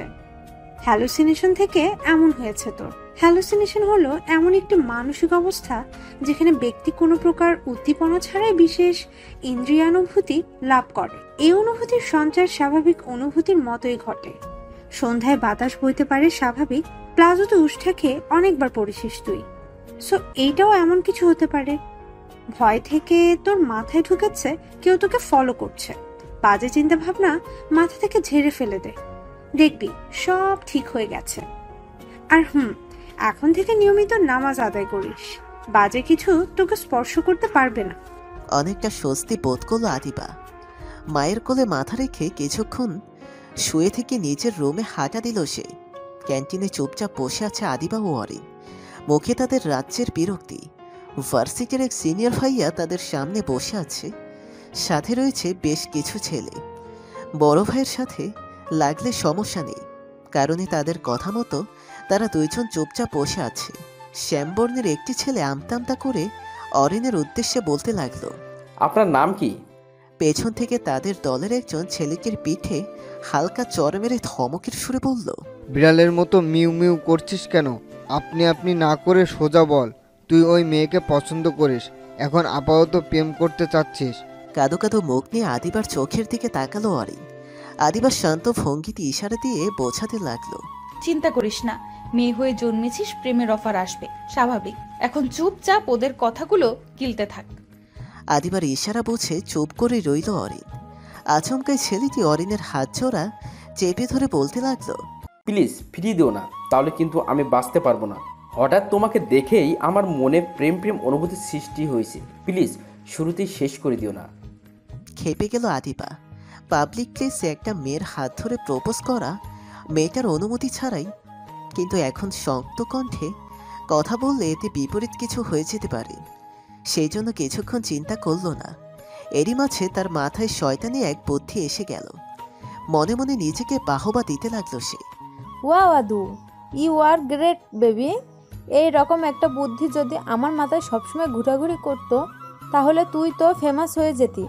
আদিবা এবার উচ্চস্বরে বলে উঠল, ভাইয়া, ও কিন্তু রাজনীতিবিদ ফয়সাল আহমেদের গার্লফ্রেন্ড। ফয়সাল ভাই যদি জানে ওনার গার্লফ্রেন্ডকে নিজের গার্লফ্রেন্ড বানানোর প্ল্যান করছেন, তখন কি করবে আপনাদের জানেন? কেটে টুকরো টুকরো করে নদীতে ফেলে আসবে। বলবো কি ভাইয়াকে? ফয়সাল আহমেদ নামটি শুনে ভয়ে ঠোক গিলল ছেলেগুলো। সে ছেলে প্রপোজ করেছিল, সে ভয়ে ভয়ে বলল, আরে আমি তো মজা করছি, প্লিজ ভাইয়াকে কিছু বলবেন না। এখন থেকে আপনারা আমাদের ধর্মের বোন। আজ থেকে যদি কেউ আপনাদের বিরক্ত করে আমাদের বলবেন, কেমন? দেখবেন কি অবস্থা করি। প্লিজ তবু ভাইয়াকে কিছু বলবেন না। ছেলেগুলো দৌড়ে পালালো। আদিবা তো হেসে কোটি কোটি। অরিন অবাক হয়ে জিজ্ঞেস করলো, মিথ্যা কেন বললি? নিজেদের বাঁচানোর জন্য। শোন, এখন থেকে আমরা ভেজাল মুক্ত। তাছাড়া ফয়সাল ভাই আর এদিকে আসবে বলে মনে হয় না। উনি কাজ নিয়ে পড়ে থাকেন সব সময়। কি বুদ্ধি রে তোর? আদিব এখন নিজের বুদ্ধি নিয়ে গর্ববোধ করছে। এতদিনের পর তার ফাঁকা মাথা কিছুতে ভরপুর হয়েছে বলেই শান্তি শান্তি ভাব নিচ্ছে। আদরি গালে হাত দিয়ে বসে আছে, খেলার মতো কাউকে খুঁজে পাচ্ছে না। পাজিতহীন সবাইকে চকলেট খাইয়ে নিজের দলে নিয়ে নিয়েছে। কেউ এখন আদরির সাথে খেলছে না। মাঠের এক কোনায় মুখ কালো করে অন্যদের খেলা দেখছে সে। এমন সময় প্যান্টের পকেটে হাত দিয়ে নায়ক নায়ক ভাব নিয়ে এন্ট্রি ঘটে তুহিনের। ভ্রু নাচিয়ে আদরির দিকে প্রশ্ন ছুড়ে দিয়ে বলে, কিরে, কেউ খেলে না তোর সাথে? বিচ্ছু মেয়েদের সাথে কেউ খেলতে চায় না রে? আদুরি এইবার কান্না করে দিল। এমনিতেই সে কষ্টে আছে, এখন আবার তুহিন তাকে কষ্ট দিচ্ছে। এত কষ্ট সহ্য করতে না পেরে বেচারি মেয়েটা এইবার কেঁদে বন্যা বানাতে শুরু করে দিল। তুহিন তখন কষ্টমাখা ভাব নিয়ে বলল, হইছে, আর কান্না করতে হবে না, চল খেলি আমরা। তুহিন আদুরের এক হাত টেনে নিয়ে যেতে লাগলো খেলার জন্য। আদুরি মনে মনে বলল, চান্দু, কি ভেবেছিস এত সহজে আদুরিকে হারাবি? অপেক্ষা কর, তুই যদি হিরো সালমান খান হোস, আমিও কিন্তু আদুরিনি। আমার বুদ্ধির সাথে তুই একটা 3 দিনের বাচ্চা। আজ খেলার ছলে তোর মাথা ফাটিয়ে দিব। আমি কিছু জানি না, কারণ তোর সাথে তো আমার ঝগড়াই হয়নি। আমি তো গুড গার্ল। সকালের মিষ্টি বাতাস শেষে পড়ল ফয়সালের গায়ে। ঘড়ির দিকে তাকাতেই দেখল 5:40-এর বেশি বাজতে চলেছে। হাত থেকে সিগারেট ফেলে দিয়ে জানালা দিয়ে উঁকি দিল বাইরের দিকে। রাতে বৃষ্টি হওয়াতে এখনও বেশ থমথমে আছে পরিবেশ। সারা রাত জেগে আদিবার ধ্যানে মগ্ন ছিল সে। কিভাবে যে রাত পেরিয়ে সকালের আলো ফুটতে চলেছে সেদিকে কোনো খেয়াল ছিল না তার। এই প্রথম সারা রাত ধরে সে 7টা সিগারেট শেষ করেছে, যেখানে 2 ঘন্টায় 1 প্যাকেট শেষ করে সে। মনে মনে শান্তি শান্তি ভাব নিয়ে জানালা অফ করে দিয়ে ওয়াশরুমের দিকে হাঁটা দিল। ওয়াশরুম থেকে বের হয়ে দেখে গেঞ্জি আর 3/4 প্যান্ট পরে নিজের রুম থেকে বের হয়ে গেল। তার উদ্দেশ্য এখন আদিবার বাসায় যাওয়া। কলেজ থেকে সব ইনফরমেশন নিয়েছে সে। বাইক চালিয়ে এসে দাঁড়ালো আদিবার বাসার সামনে। ফজরের নামাজ আদায় করে সকালের শান্তিময় ছোঁয়া গায়ে মাখার জন্য ছাদে দাঁড়িয়েছিল আদিবা। ছাদের এক কোণে পানি জমে থাকায় তার দুষ্টু মন নাচতে শুরু করলো। ফিসফিস করে বলল, আদু দাঁড়িয়ে আছিস কেন? যা বৃষ্টির পানিতে নেমে পড়। রাতে বৃষ্টি বিলাস করিসনি তো কি হয়েছে? বৃষ্টির পানি তো তোর পায়ের নিচে ঠিকই আছে, লাফালাফি করতে তো বারণ নেই। আদিবা পানির নিচে দাঁড়িয়ে লাফাতে লাগলো। তার শরীর অর্ধেক ভিজে একাকার হয়ে গেছে। দূর থেকে আদিবার দুষ্টুমি দেখে হাসছে ফয়সাল। তার বড্ড ইচ্ছা করছে আদিবাকে ছুঁয়ে দিতে, গোলাপের মতো ঠোঁট দুটি একবার স্পর্শ করতে। হঠাৎ একজন মাঝবয়সী লোক এসে দাঁড়ালো ফয়সালের সামনে। দেখেই বোঝা যাচ্ছে উনি ফয়সালকে দেখে ভীষণ বিরক্ত। কি চাই? তেমন কিছু না আঙ্কেল। ধমকের সুরে বলল লোকটি। তাহলে আমার বাসার সামনে এসে আমার মায়ের দিকে কুনজরে তাকাচ্ছেন কেন? রাজনীতি করো বলে আমার বাসায় এসে আমার মেয়েকে বিরক্ত করবে, আর আমি চোখ বুজে সেসব সহ্য করবে ভাবলে কিভাবে? ফয়সালের বুঝতে বাকি নেই লোকটিকে। আদিবার বাবার দিকে এক পলক তাকিয়ে দীর্ঘশ্বাস ছেড়ে বিড়বিড় করে বলল, এই জন্যই তো বলি, দুবোনা তো কিউট আর সুন্দর হওয়া সত্ত্বেও ঝাঁঝালো কণ্ঠে কেন কথা বলে? সবসময় ঠোঁটের কোণে ঝগড়া লাগার জন্য স্পেশাল কথাবার্তা ঠোঁটের কোণে লেগেই থাকে। আজ বুঝলাম যাদের বাবা এমন তারা কি করে আর ভালো হবে।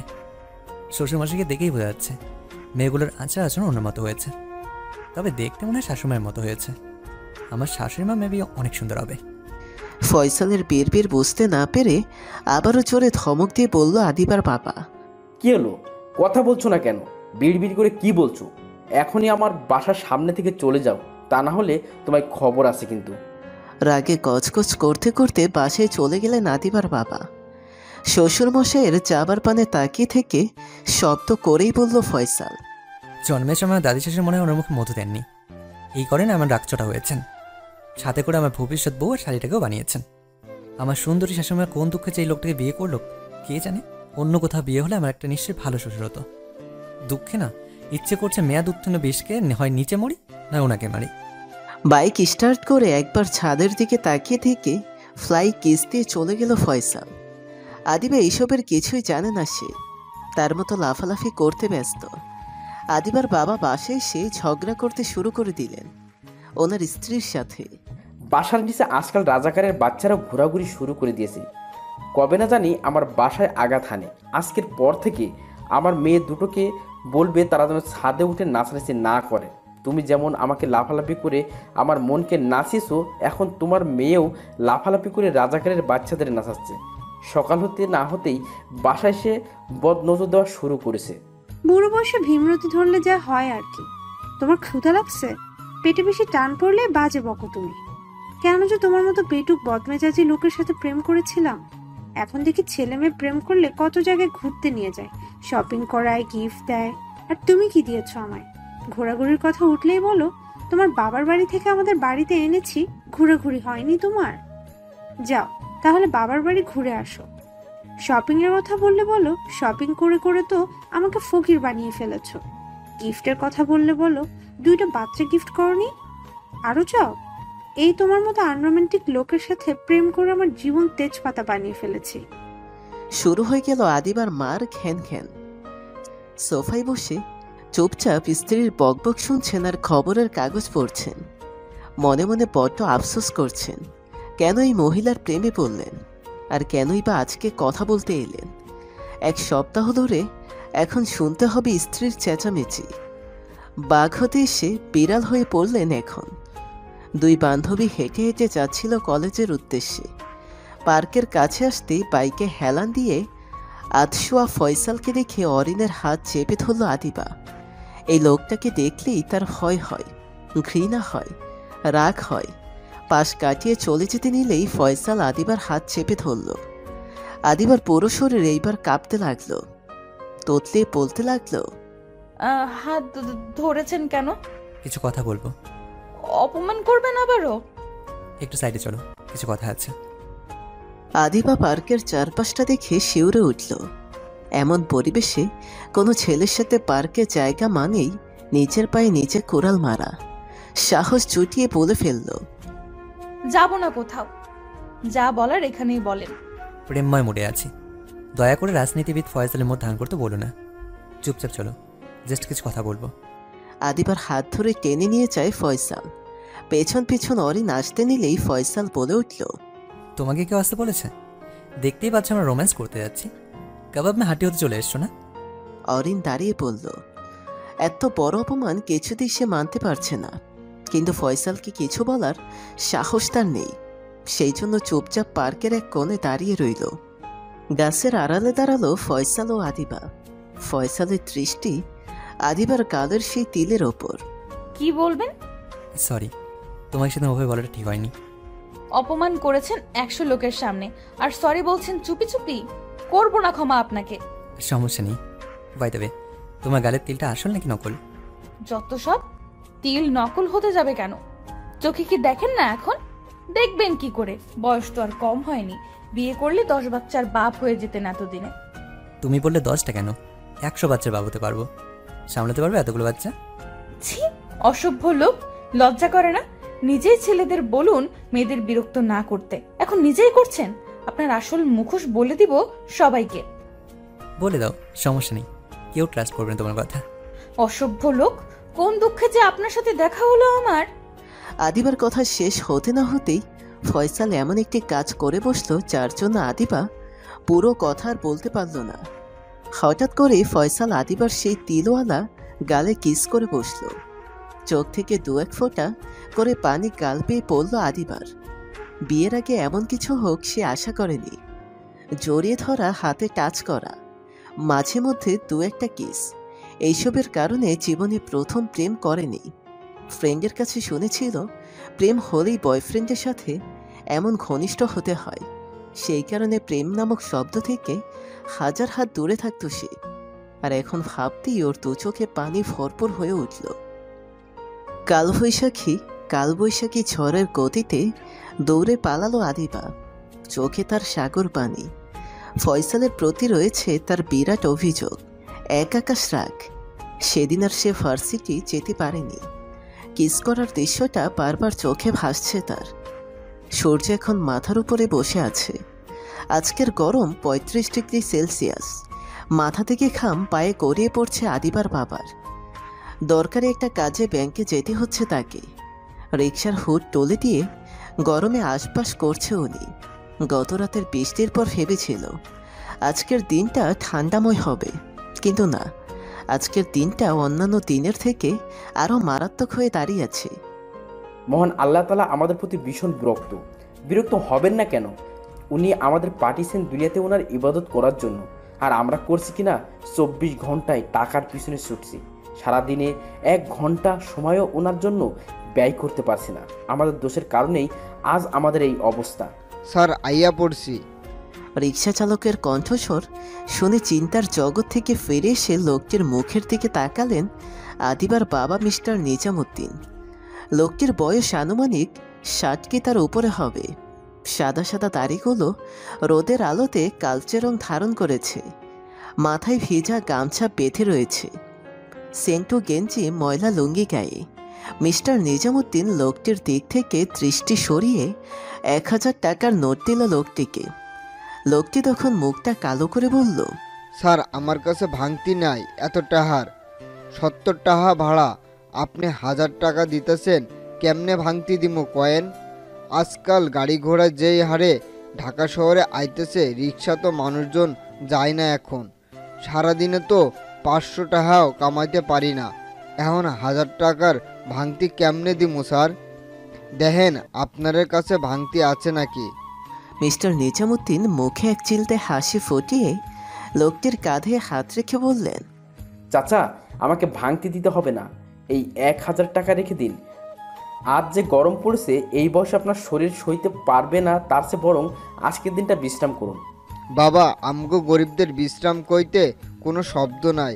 তাছাড়া গরিবদের অসুখ হয় না, অসুখ নিজেই ডরায়। কারণ অসুখ জানে গরিবের অসুখ হইলে ডক্টর দেখানোর টাহা নাই। এই অসুখ বিসুখ নিয়ে গরিবরা কাজ করবে, নয়তো মরবে, তবুও ডক্টর দেখাতে যাইবার সাহস করবে না। অসুখ হইল বড়লোকের, আমগো মতো গরিবদের কি এর অসুখ আবার? মিস্টার নিজামুদ্দিন লোকটির মুখের দিকে তাকিয়ে রইলেন। তার কানে বারবার একটা কথা ভেসে আসছে, অসুখ হইল বড় লোকের, আমাকে মতো গরিবদের অসুখ আবার।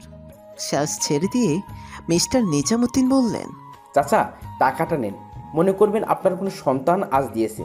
দেরি হয়ে যাচ্ছে, চাচা আসি। মিস্টার নিজামুদ্দিন চলে গেলেন। বয়স্ক লোকটি টাকাটা হাতে নিয়ে চোখের পানি ফেলতে লাগলেন। আজ বাবাহারা নাতনির জন্য কিছু ফল, ভালো খাবার, নতুন পোশাক কিনে নিয়ে যাবেন বলে ঠিক করেছেন। আদিবা বাসে এসে মন খারাপ করে বসে আছে। আজকের ঘটনা কিছুতেই সে ভুলতে পারছে না। পরন্ত বিকেলের রোদ মুখের কাছে আসতেই বাহিরের দিকে তাকালো সে। বকুল গাছে কয়েকটি পাখি বসেছে, যার অনেকেরই নাম তার অজানা। হঠাৎ করেই পিচ্চি একটি হাত তাকে স্পর্শ করতেই পেছনে ফিরে আদুরিকে দেখে ভীষণ অবাক হলো, কারণ আদুরি মুখে ফেস ওয়াশ লাগিয়ে খসছে। ব্রোচোরা নাচিয়ে জিজ্ঞাসা করলো আদিবা, এই অসময়ে মুখে ফেস ওয়াশ লাগাচ্ছিস, ব্যাপার কি? আর বলো না আপু, চিপসের প্যাকেট কিনতে হান্নান আঙ্কেলের দোকানে গিয়েছিলাম। পাজি আঙ্কেল পান খেয়ে ঠোঁট মুখ লাল করে ফেলেছে। আমাকে দেখেই বলতে শুরু করলো, আরে আমার আদুরি মামুনি এসেছে বলেই পাপ্পি দিতে লাগলো গালে। ওনাকে তো কিছু বলতে পারি না, তাই চিপস এনে মুখ ক্লিন করতে লাগলাম। আমাকে কেউ পাপ্পি দিলেই আমি এই কাজ করি। আদুরির কথাটা আদিবার মাথায় ঢুকে গেল। ড্যাপ ড্যাপ করে তাকিয়ে বলল, এতে কাজ হয়? পাপ্পির স্পর্শ কি চলে যায়? অবশ্যই আপু, তখন মুখটা আরো সুন্দর হয়। আদিবা দৌড়ে ওয়াশরুমে চলে গেল। অনেকটা ফেস ওয়াশ হাতে মেখে গাল ঘষতে লাগলো।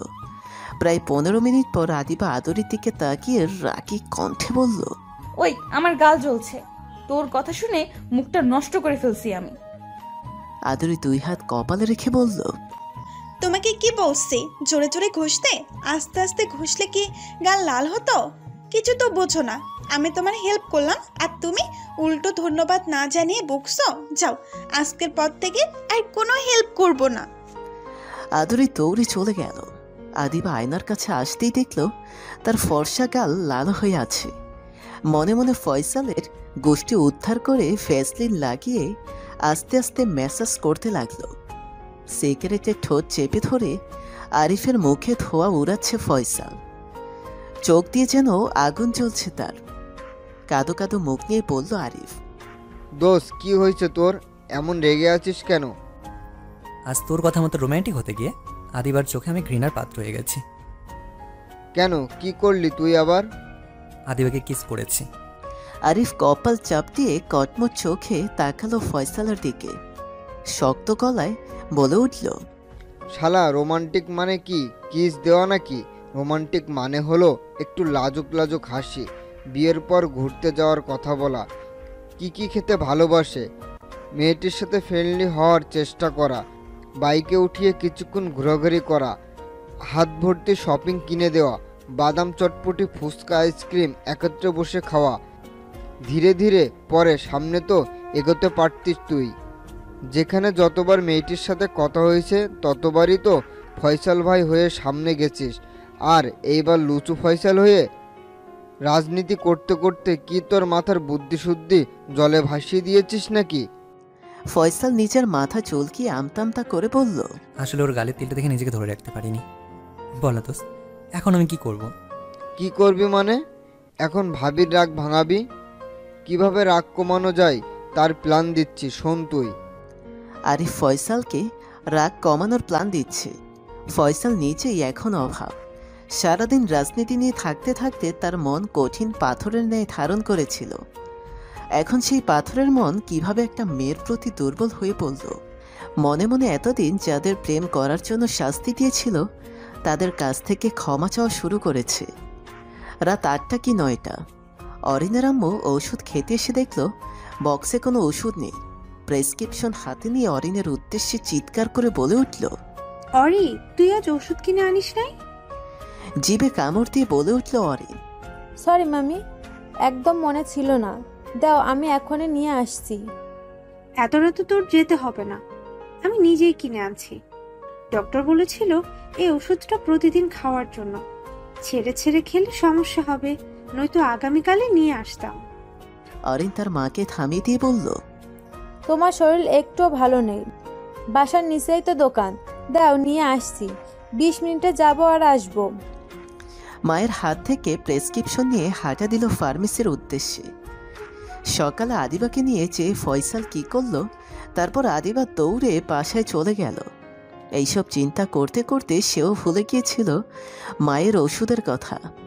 বাসার নিচে এসে দেখল দুইটা দোকানই বন্ধ, সামনে আরেকটি দোকান আছে, সেই জন্য হেঁটেই যেতে লাগলো সে। 10 মিনিট হাঁটার পর দোকানের সামনে এসে ওষুধ কিনে যেই বাসায় ফিরতে যাবে, একটি ছেলে এসে দাঁড়ালো তার সামনে। শীষ বাজিয়ে বলল, সিঙ্গেল নাকি, বয়ফ্রেন্ড আছে? বিরক্ত প্রকাশ করে বলল অরিন। যেহেতু আমি সুন্দরী, বয়সও কম না, তাহলে ভাবলেন কিভাবে আমি সিঙ্গেল থাকব? অবশ্যই রিলেশনশিপে আছি, জানা উচিত ছিল আপনার। Wow, you are so hot and beautiful. তাছাড়া বুদ্ধি আছে ভালো, তোমার মতোই তো কাউকে চাই আমার। আচ্ছা বলো, কোথায় ঘুরতে যাবে বিয়ের পর, সাজেক নাকি ঠেলাকাতে? আশ্চর্য, আপনার মতো নির্লজ্জ প্রাণী দুনিয়াতে আমি আর একটাও দেখিনি। মামির ওষুধ নিয়ে তাড়াতাড়ি ফিরতে হবে, না হলে এখনই মেরে তক্তা বানিয়ে ফেলতাম। একটা অ্যানাকন্ডার একাজ বাসিন্দা একটা।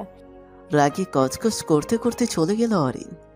ছেলেটি অরিনের দিকে তাকিয়ে মুচকি হেসে বলল, তোমার মতো কত মেয়েকে যে আমার পিছনে ঘুরিয়েছি, তোমাকে ঘোরাতে আমার বাম হাতের খেল। খুব শীঘ্রই দেখা হবে আমাদের ঝাঁসির রানী। সবুজ ঘাসের ওপর এলোপাতারিভাবে শুয়ে আছে অরিন আর আদিবা। আদিবার দৃষ্টি খোলা আকাশের সেই নীল সাদা মেঘের ওপর, অরিনের দৃষ্টি আদিবার ওপর। বাড়ির পেছন দিকে সবুজ ঘাস আর বিভিন্ন গাছের মেলা। আদিবার মন খারাপ হলেই সে এইখানে এসে আকাশপানে তাকিয়ে থাকবে বান্ধবীর সেদিন চলে আসা বারবার অরিনের মনকে আকুল করে তুলছিল। সকাল হতে না হতেই ব্যাগপত্র নিয়ে চলে আসে আদিবার বাসায়। অরিনকে দেখে মুখে হাসি দিয়ে তাকে নিয়ে চলে আসে বাড়ির পেছন দিকটায়। কি হয়েছে তোর? ফয়সাল ভাই কি করেছে? কিস করেছে গালে। কি? ছি, ওনার মতো মানুষ কিনা এখন এইভাবে নিচে নেমে যেতে পারে? ভাবতেই রাগ হচ্ছে। আজকেই ওনার পেজ থেকে লাইক উঠিয়ে ফেলবো, গ্রুপ থেকে লিভ নিব, আইডি থেকে ব্লক করব। উপরে উপরে এমন ভাব নিয়ে চলে যেন ভাজা মাছটি উল্টে খেতে জানে না, কিন্তু এখন দেখা যাচ্ছে লুচু নাম্বার 1। একটা প্ল্যান করেছি, শুনবি? ব্রোচোরা কুচকাল অরিন। আদিবার শান্ত কথাগুলো তাকে ভীষণ ভাবাচ্ছে, কারণ যখন আদিবা ভীষণ কষ্ট কিংবা রেগে থাকে তখন সে এইভাবে কথা বলে। ভয় ভয় বলল, কি প্ল্যান করেছিস? ফয়সাল নামক বাজে লোকটির মুখোশ আমি সবার সামনে তুলে ধরব, যেভাবেই হোক তাকে আমি শাস্তি দিব। কিন্তু কিভাবে? ওনার প্রেমের জালেই ফাঁসাবো ওনাকে, কিন্তু তোর একটা হেল্প লাগবে। অরিন ভয়ে কেঁপে উঠল। ফয়সালের সাথে গেম খেলা মানে নিজের প্রাণ হাতে নিয়ে খেলা করা। তবু বেস্ট ফ্রেন্ডের মনকে শান্ত করার জন্যই হেল্প তো তাকে করতেই হবে। কাপা কাপা গলায় বলল, কি হেল্প? তুই আজ আব্বুকে গিয়ে বলবি আমরা বেশ কিছু ফ্রেন্ড মিলে সাজেক ঘুরতে যাব। তুই বললে আব্বু এত ঘেটে দেখবে না। সাজেক যেহেতু কাপলদের জন্য কিংবা প্রেমিক প্রেমিকাদের জন্য বিশেষ ভ্রমণ কর, সেখানেই নিয়ে যাব বাজি ফয়সালকে। কিছুদিন ওনার সাথে নাটক করে সব রেকর্ড করে ফেলবো ফোনে, সুযোগ বুঝে নেট জগতে ভাইরাল করে দিব। সব বুঝলাম, কিন্তু পরে যদি খারাপ কিছু হয়? কিচ্ছু হবে না, ট্রাস্ট মি। কিন্তু আন্টির শরীরের কথা ভেবে ভাবছি তোকে নিব না। হকচকিয়ে উঠল অরিন। ভয়ঙ্কর মুহূর্তে কিছুদিন সে আদিবাকে একা ছাড়বে না। ফয়সাল হলো হিংস্র পশু, যখন তখন কি রূপ নেয় তা বোঝা মুশকিল। তার উপর তাকে জব্দ করার জন্য এই প্ল্যান। কিছুতেই প্রিয় বান্ধবীকে সে একা ছাড়বে না। মায়ের জন্য কষ্ট হচ্ছে। হঠাৎ তার মাথায় একটা প্ল্যান আসলো। খুশিতে গদগদ হয়ে বলল, সমস্যা নেই, মামি বেশ কিছুদিন ধরে বলেছে নানু বাড়িতে যাবে। আমি বরং আজকেই গিয়ে বলবো উনি নানু বাড়িতে গিয়ে ঘুরে আসুক, আর আমরাও ফয়সাল ভাইকে সাহায্য করার জন্য সাজেক ঘুরে আসি। বাই দ্য ওয়ে, ফয়সাল ভাইকে নিমন্ত্রণ দিবে কে? এই ব্যবস্থাও আছে। এখন তুই চল আব্বুর কাছে। দৌড়ে চলে গেল দুইজন। প্রথমবার বারণ করার পর মিস্টার নিজামুদ্দিন দেখলেন অরিন আর আদিবার মন খারাপ হয়ে গেছে। মেয়েদের মুখের কষ্ট কিছুতেই উনি মানতে পারেন না, তাই রাজি হয়ে পারমিশন দিলেন। তবে ওনার এক শর্ত, আদরিকে নিয়ে যেতে হবে। ওরও এখন ঘোরাঘুরি করার বয়স। তোমরা যেহেতু যাচ্ছ তাহলে ওকে নিয়ে যাও সাথে করে, ভালো মতো খেয়াল রেখো ছোট বোনের। ইচ্ছা না থাকা সত্ত্বেও রাজি হলো আদিবা। আদুরি তো খুশিতে সবার গালে পাপ্পি খেতে লাগলো। মনের ভেতর তার রঙিন সুর। সাজেক সাজেক না বলেও আমি সাজেক যাবো রে। হলুদ জামা, ঠোঁটে গোলাপি লিপস্টিক, ঠোঁটে খাড়ো কাজল, গালের তিনটা আরেকটু কালো করার জন্য আইলাইনার লাগানো আদিবা আজ তাকে ভয়ঙ্কর সুন্দরী লাগছে। চুলগুলো ছেড়ে দিয়ে একপাশে রেখে অন্য পাশে ওড়না দিয়ে অরিনের দিকে তাকিয়ে ভয়ঙ্কর হাসি দিয়ে বলল আদিবা, কি রে অরি পাখি, কেমন লাগছে আমাকে? আজ ছেলে হলে তোকে কিডন্যাপ করে বিয়ে করতাম। ফয়সাল ভাই শুধু শুধু তোর প্রেমে পড়েনি। মায়াবতী সুন্দরী কেশবতী মেয়েকে দেখলেই সবাই প্রেমে পড়বে। ফয়সাল ইজ নট ভাই, হি ইজ ঘরের ময়লা ছাল। বাই দ্য ওয়ে, আমাকে দেখে টাসকি খাবে অসভ্য লোকটি? অবশ্যই। দুই বান্ধবী তৈরি হয়ে ফার্সিটের উদ্দেশ্যে যেতে লাগলো। আজ তাদের প্ল্যান হলো ফয়সালের সামনে গিয়ে খুঁড়ে খুঁড়ে কথা বলা, জোরে জোরে হাসতে থাকা। সাজেক যাবার ব্যাপারে একজন আরেকজনকে এমনভাবে বলবে যেন ফয়সাল শোনে এই কথাগুলো।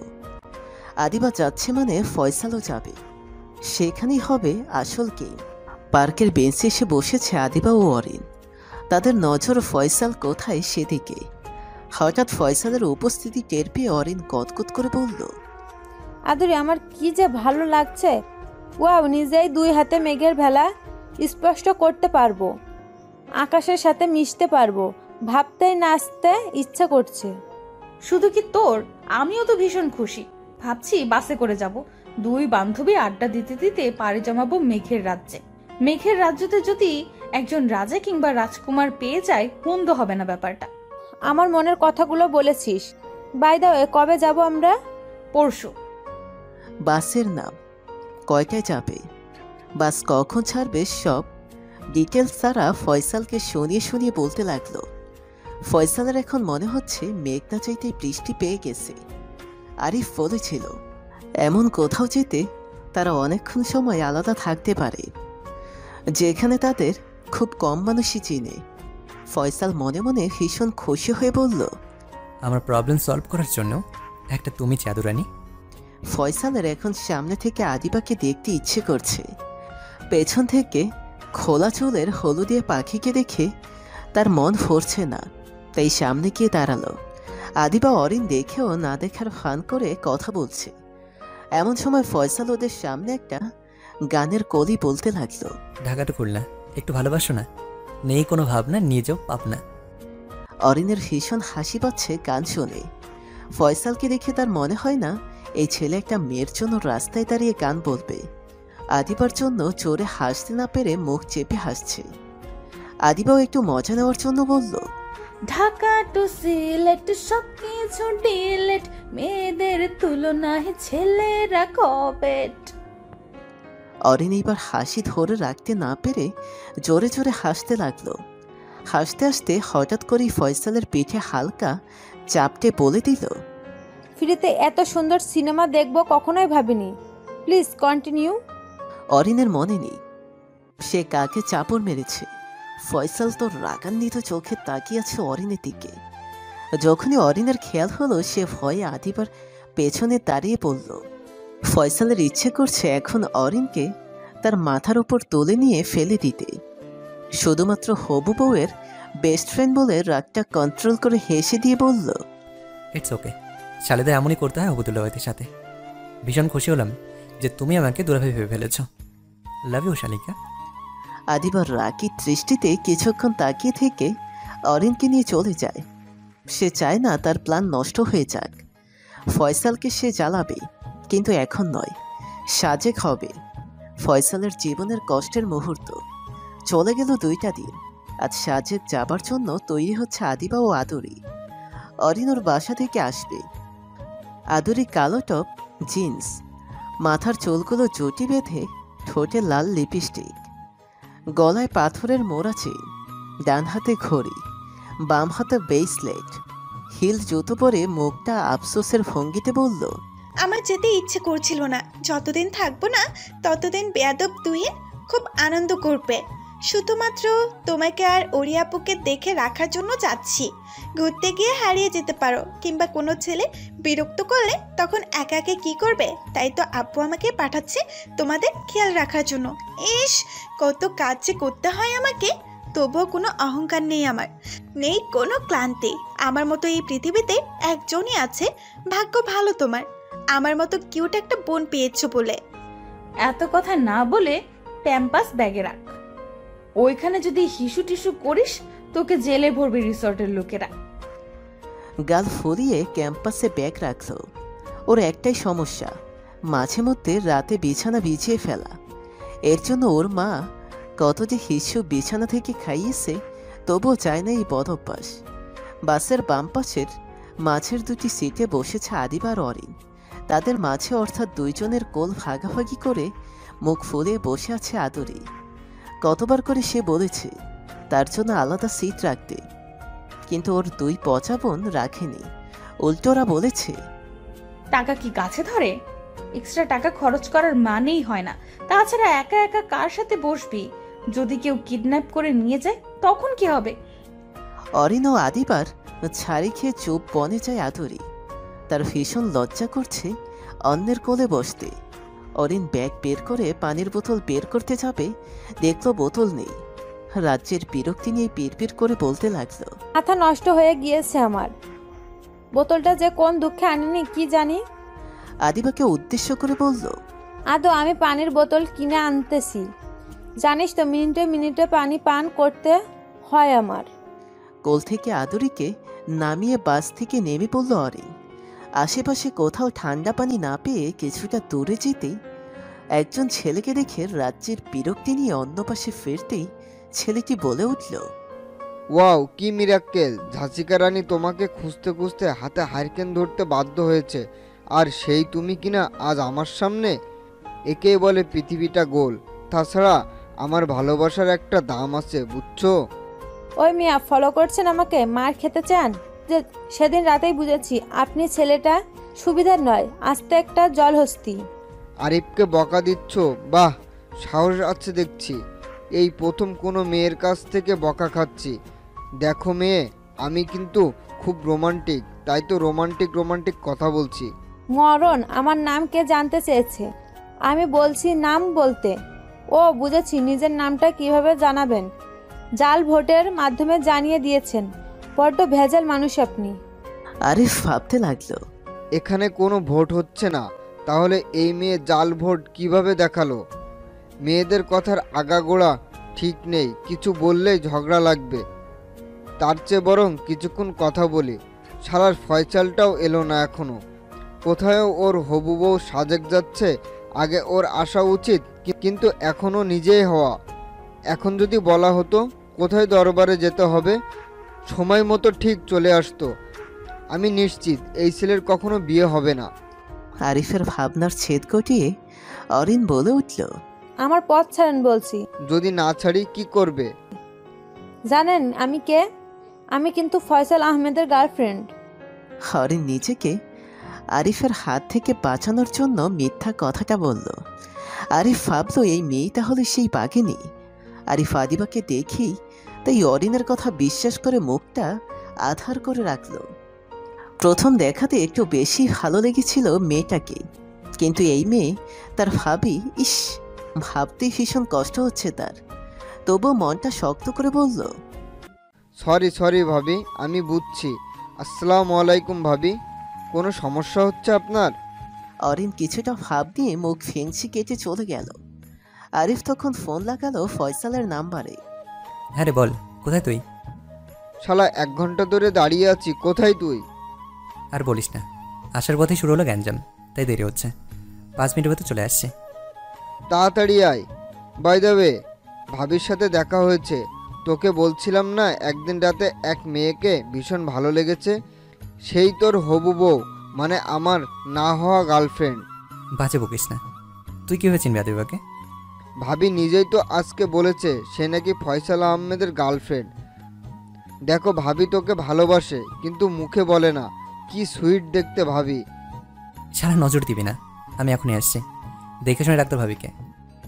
ফয়সাল ফোন কেটে দিল। অন্যদিকে আরিফ ছেঁকা খেয়ে বাঁকা মার্কা মুখ নিয়ে অরিনকে খুঁজতে ব্যস্ত হয়ে পড়ল। কথা বলার সময় অরিন কোথায় গিয়েছে সে জানে না। বেস্ট ফ্রেন্ডের একটা মাত্র হবু বউ বলে কথা, দেখে শুনে তো রাখতে হবে, তাই না? 5 মিনিট হয়ে যাবার পরেও আসছে না অরিন। কিছুক্ষণের মাঝেই বাস ছেড়ে দিবে। জানালা দিয়ে উকি ঝুঁকি মেরেও কোনো খোঁজ মিলছে না অরিনের। আদুরি বসে বসে চিপস খাচ্ছে। হঠাৎ করে ফয়সাল এসে সিট থেকে আদুরিকে কোলে নিয়ে সে সিটে বসে পড়ল। আদুরি ও আদিবা প্রচুরা নাচিয়ে জিজ্ঞেস করলো, সমস্যা কি? এইখানে বসেছেন কেন? আমার ইচ্ছা। আদুরি বলে উঠল, মামার বাড়ির আবদার পেয়েছো, এক্ষুনি কোল থেকে না নামালে হিসু করে দেবো বলে দিলাম। বাবা, ছোট ছেলে দেখছি ধানি লঙ্কা। ওকে, দাও হিসু করে। তাহলে আমি ভিডিও করে ফেসবুকে দিয়ে বলবো, দেখেন এত বড় মেয়ে এখনো হিসু করে। তখন কি হবে তোমার? রাস্তাঘাটে মুখ দেখাতে পারবে তো? আদুরি রেগে গিয়ে ফয়সালের চুল টেনে ধরে বলল, বড্ড পচা তুমি, দেখতে জিরাপের জমজ ভাই। কি খাবে, চিপস নাকি চকলেট? ওই, তুমি কাকে পটাতে এসেছো? আমাকে নাকি আপুকে? ফয়সালও ফিস ফিস করে বলল, দুজনকেই। ওকে, আপুকে পটাতে সাহায্য করব, তবে তার জন্য আমাকে অনেক কিছু করতে হবে, প্রচুর গিফট, মজা দিতে হবে। ওকে ওকে দেবো, এখন পটাতে সাহায্য করো।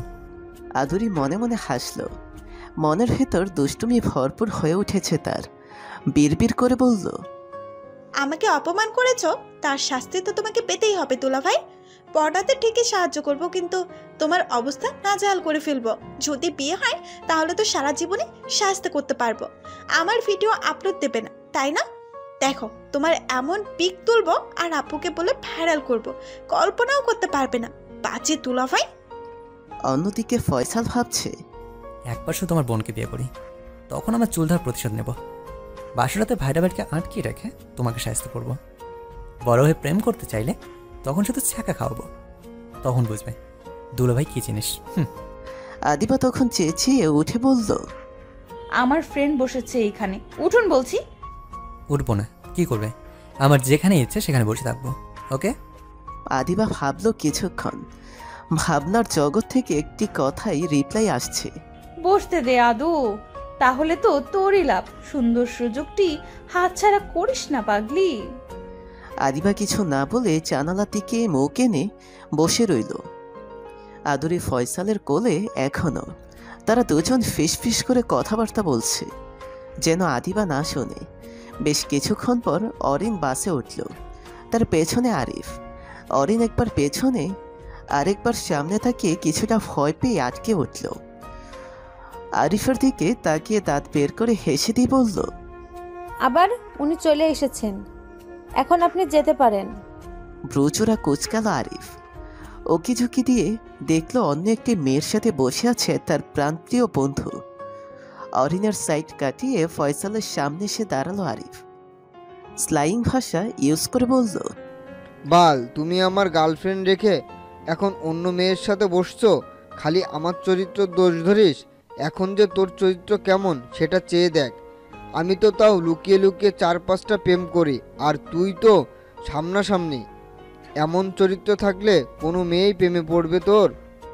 আরিফের কথা ফয়সালের মাথার ওপর দিয়ে যাচ্ছে। অরিন বুঝতে পারছে আরিফ আর ফয়সাল যে একে অপরকে চিনে। দাঁত দিয়ে আঙ্গুল কামড় দিয়ে আদিবাকে ইশারা দিয়ে বলল সে যে একটি অঘটন ঘটিয়ে ফেলেছে।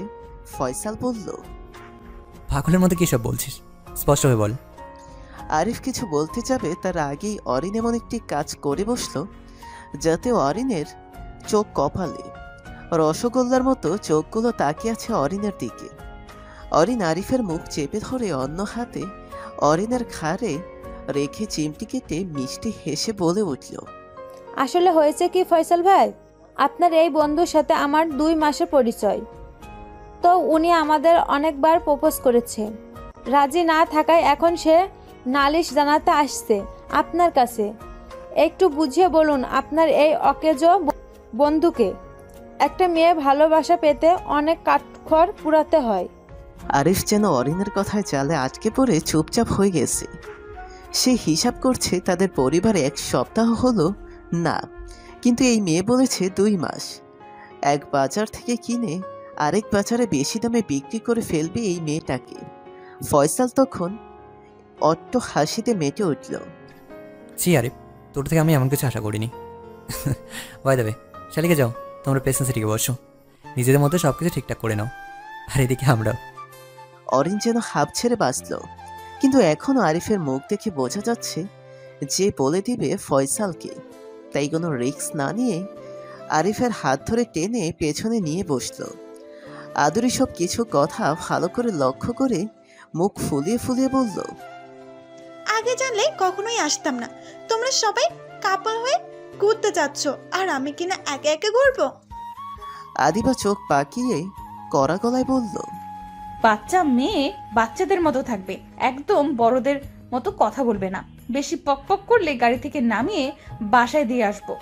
আদুরি বলল, ওকে দাও, আমি ওকে আপুকে বলবো। জানো আপু, আপু না ওই রাজাকারের বাচ্চার সাথে সাথে ঘুরতে যাচ্ছে। ওরা পালিয়ে গিয়ে বিয়ে করবে, তখন দেখবে তোমার কি হয়। আদিবা নিরুপায় হয়ে বলল, একদম মিথ্যা কথা বলবি না, আমার কোনো সম্পর্ক নেই ওই লোকের সাথে। না থাকুক, আমাকে না নিয়ে গেলে বলে দিব। ওকে, তোকে নিয়ে যাব। Good girl. রাজাকারের বাচ্চাকে? আদুরি তখন দাঁত বের করে হেসে দিয়ে বলল, তুমি? আপু তো তোমাকে রাজাকারের বাচ্চা বলেই জানে। শ্বশুর মশাইয়ের প্রতি একরাশ রাগ হলো ফয়সালের। মনে মনে ভাবতে লাগলো, সাজেক থেকে আসার পরেই শ্বশুর মশাইয়ের একটা ব্যবস্থা সে করবে। আদিবার চিন্তা হচ্ছে অরিনকে নিয়ে। পেছনে তারা দুজন কি করছে কে জানে। বাসর এখনও ছাড়ে নাই, তাই সে সিট থেকে দাঁড়িয়ে উল্টো ঘুরে পেছনে তাকিয়ে দেখল অরিন বেশ রেগে আছে। আরিফ তাকে টিচ করছে। আদুরি চিপসের প্যাকেট জানালা দিয়ে ফেলবে বলে ফয়সালের কোল থেকে নেমে জানালার কাছে গিয়ে হাত বাড়ালো। তখনই বাস ছেড়ে দেওয়াতে দুই বোন এসে ফয়সালের গায়ের উপর পড়ে গেল। বাবা, আগে তো একটাও পাই না, এখন দুজনেই দেখছি আমার কোলে ওঠার জন্য পাগল হয়ে গেছে। একেই বলে ভালোবাসা। ভালোবাসা না ছাই, ইচ্ছা করে পড়িনি, বাস ছেড়ে দেওয়াতে পড়েছি। আদিবা নিজের সিটে গিয়ে বসলো। আদুরি ফয়সালের কোলে চিপস খেয়ে ফয়সালের প্যান্টে হাত মুছতে লাগলো। বেচারা ফয়সাল মুখ বুজে সব সহ্য করতে লাগলো। অন্যদিকে, ওই তুমি মিথ্যা কেন বললে? আমাদের পরিচয় কিভাবে 2 মাস? মাথার ভিতর ঘৃণা আছে আপনার? আপনি যদি বলতেন সত্য কথাগুলো, তখন আপনার বন্ধু আমাকে তো মরিচ ছাড়াই চিবিয়ে খেত। ও গুড। কেন যে আপনাদের 2 নিষ্পাপ বান্ধবীর সাথে আপনাদের 2 বন্ধুর দেখা হলো, জীবনটা তেজপাতা বানিয়ে ফেলেছেন। এখন আমার সামনে আর কোনোদিন গড শব্দটি ইউজ করবে না। পছন্দ করি না আমি এই শব্দ, কারণ আল্লাহ তাআলা কোরআনে বলেছে, হে রাসূল আপনি বলে দিন তিনি আল্লাহ, যিনি এক অদ্বিতীয়। আল্লাহ কারো মুখপন্নী নন, তিনি কাউকে জন্ম দেননি, কারো থেকে জন্ম নেননি, তার সমতুল্য বা সমকক্ষ কেউ নাই। আর যদি আমরা হিন্দুদের সনগ্ধ উপনিষদের দিকে যাই, তাহলেই দেখা যাবে অধ্যায় 6 পরিশেষে 2 অনুশাসনে 1-এ উল্লেখ করা আছে, বলো তিনিই আল্লাহ, যিনি এক ও অদ্বিতীয়, স্রষ্টা মাত্র একজনই, দ্বিতীয় আর কেউ নেই। আর যদি গড এর সাথে ফার্দার যুক্ত করি তাহলে হয় গডফাদার, এর অর্থ দ্বারাই সৃষ্টিকর্তা বাবা, কিন্তু মহান আল্লাহর এর কোনো লিঙ্গ নেই। আর যদি গড এর সাথে এস যুক্ত করি তাহলে গুডস, এর অর্থ অনেক সৃষ্টিকর্তা, কিন্তু ইসলামে অনেকগুলো সৃষ্টিকর্তা বলে কিছু নেই, যার প্রমাণ হিন্দু ধর্মের শ্বেতাপত্র উপনিষদে অধ্যায় 6 পরিশেষে 9-এ আছে। তার কোনো বাবা মা নেই, তার কোনো প্রভু নেই, তার চেয়ে বড় আর কেউ নেই। সুতরাং বলা যায় আমরা ইংরেজিতে গডের নামে আল্লাহকে ডাকবো না, প্রয়োজনে আলমিকে ব্যবহার করব। আল্লাহর ডাকটি কত মধুর, শুনতে যেমন ভালো লাগে ডাকতে তেমন ভালো লাগে। আল্লাহ। অরিন অনেকটা অবাক হলো, সে ভাবিনি আরিফ এমন ধরনের কথা বলতে পারে। তাহলে তো আমরা অনেক বড় ভুল করি প্রতিদিন। ধন্যবাদ ভুল শুধরে দেওয়ার জন্য। ও হ্যাঁ, আপনি তো হিন্দু ধর্ম সম্পর্কে অনেক কিছু জানেন। ধর্ম পরিবর্তনের ইচ্ছা আছে নাকি?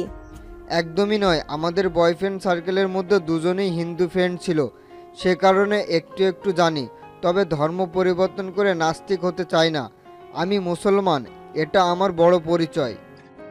ভীষণ অবাক আর খুশি হলো অরিন। আরিফের মুগ্ধকর কথাবার্তা তাকে মুগ্ধ করে ফেলেছে। শান্ত চোখে তাকিয়ে কিছুক্ষণ দেখল আরিফকে। আরিফ প্রকুচকে তাকাতেই সে চোখ ফিরিয়ে নিয়ে বাহিরের দিকে নজর নিক্ষেপ করল।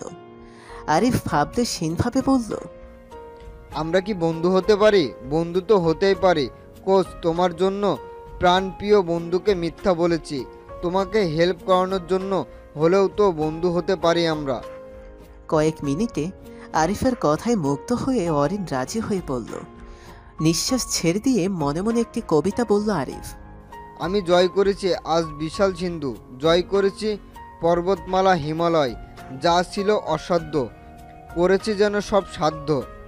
ফয়সাল বেশ কিছুক্ষণ ধরে তাকিয়ে আছে আদিবার দিকে। আদরের কারণে সে কিছুই বলতে পারছে না। হাজার হোক ছোট বাচ্চা, তার সামনে এমন আচরণ করা উচিত নয়, যার ফলে খারাপ কিছু হতে পারে। আদরি ফয়সালকে জড়িয়ে ধরে চিন্তা ভাবনাহীনভাবে ঘুমিয়ে পড়েছে। তাকে দেখেই বোঝা যাচ্ছে সে নিশ্চিন্তে এই বুকে ঘুমাতে পারবে, যেখানে তার কোনো ভয় নেই। এই প্রথম ফয়সাল তার বুকে কিছু একটা অনুভূতি বুঝতে পারল। ছোট একজন ভাই অথবা বোন থাকা কতখানি জরুরি এখন সে বুঝছে। আদরের মাথায় হাত বুলিয়ে দিয়ে আরেক হাতে তাকে জড়িয়ে ধরে চোখ বন্ধ অনুভূতি নিতে শুরু করল। আদিবার নজর এই দুই ব্যক্তির ওপর। মনে হচ্ছে ফয়সাল ও আদরি একে অন্যের বহু পরিচিত।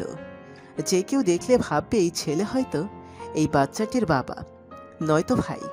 দৃশ্যটি ক্যামেরা বন্দী করে রাখলো আদিবা। চুলগুলো খুলে দিয়ে জানালার বাহিরে তার দৃষ্টি। হঠাৎ করে ফয়সাল বলে উঠল, এই মেয়ে, আরে তোমাকে বলছি, এই মেয়ে, এই আজব তো, তোমাকে জলজান্ত একটা মানুষ ডাকছে, তুমি শুনছো না? ফয়সালের কণ্ঠস্বর কানে আসলেও না শোনার ভান করে বাহিরে তাকিয়ে আছে আদিবা। সে চায় আরও ডাকুক। তাকে ডাকতে ডাকতে যখন বিরক্ত হবে তখন আরও বিরক্ত করার জন্য তো সে আছেই। প্রচণ্ড বিরক্ত হয়ে ফয়সাল আদিবার চুল ধরে টেনে বলল, চুলগুলো খোপা করবে নাকি কাছে দিয়ে কেটে ফেলবো? আমার চুল আমি খোলা রাখবো নাকি খোপা করব সম্পূর্ণই আমার ইচ্ছা, আপনি বলার কি? তোমার অবাধ্য চুল আদরকে চালাচ্ছে, তাদের খোপা করে নাও, নয়তো ঘুমের অসুবিধা হবে। আদিবা খেয়াল করলো আসলেই তার লম্বা চুলগুলো আদুরির মুখে গিয়ে পড়ছে। এই প্রথম তার মনে ফয়সাল সম্পর্কে অন্য এক ধারণা সৃষ্টি হলো। নিজের চুল খোপা করে চোখ বুজে সিটে হেলান দিয়ে শুয়ে রইল সে। প্রায় 6 থেকে 7 ঘন্টা পর এসে পৌঁছালো সাজেক তারা। ঠান্ডা পরিবেশ, আকাশে চাঁদ তারা না থাকলেও জায়গাটা তাদের ভীষণ আকর্ষণ করেছে। 2টা রুম বুক করা হলো। একটিতে থাকবে অরিন, আদিবা ও আদরি, অন্যটিতে ফয়সাল ও আরিফ। সারাদিনের ক্লান্তি তাদের সবাইকে ঘিরে ধরেছে। ফ্রেশ হয়ে বিছানায় গা এলিয়ে দিতেই সবাই ঘুমিয়ে পড়ল। রাত 11টা। আদিবার প্রচণ্ড ক্ষুধা লাগায় ঘুম থেকে উঠে ফোনটা হাতে নিয়ে দেখল সেই অজানা মানুষটি চেনা নাম্বারটি তাকে রাত 9টায় 3টা কল দিয়েছে। তড়িঘড়ি করে ফোনটা নিয়ে সেই নাম্বার ডায়াল করতেই দেখল ফোন বন্ধ। মনে মনে দীর্ঘশ্বাস ছেড়ে বলল, আপনি মানুষটি বড় অদ্ভুত। যেখানে রাত বাড়তেই ছেলে মেয়েদের চোখের ঘুম কেড়ে নেয় এই মুঠো ফোন, সেখানে আপনি ফোন বন্ধ করে ঘুমাচ্ছেন। অদ্ভুত বলেই আপনার সাথে কথা বলতে ভীষণ ভালো লাগে, কিন্তু এই ভালো লাগা কখনোই ভালোবাসা হতে পারে না, কারণ আমরা দুজন ভিন্ন প্রকৃতির মানুষ।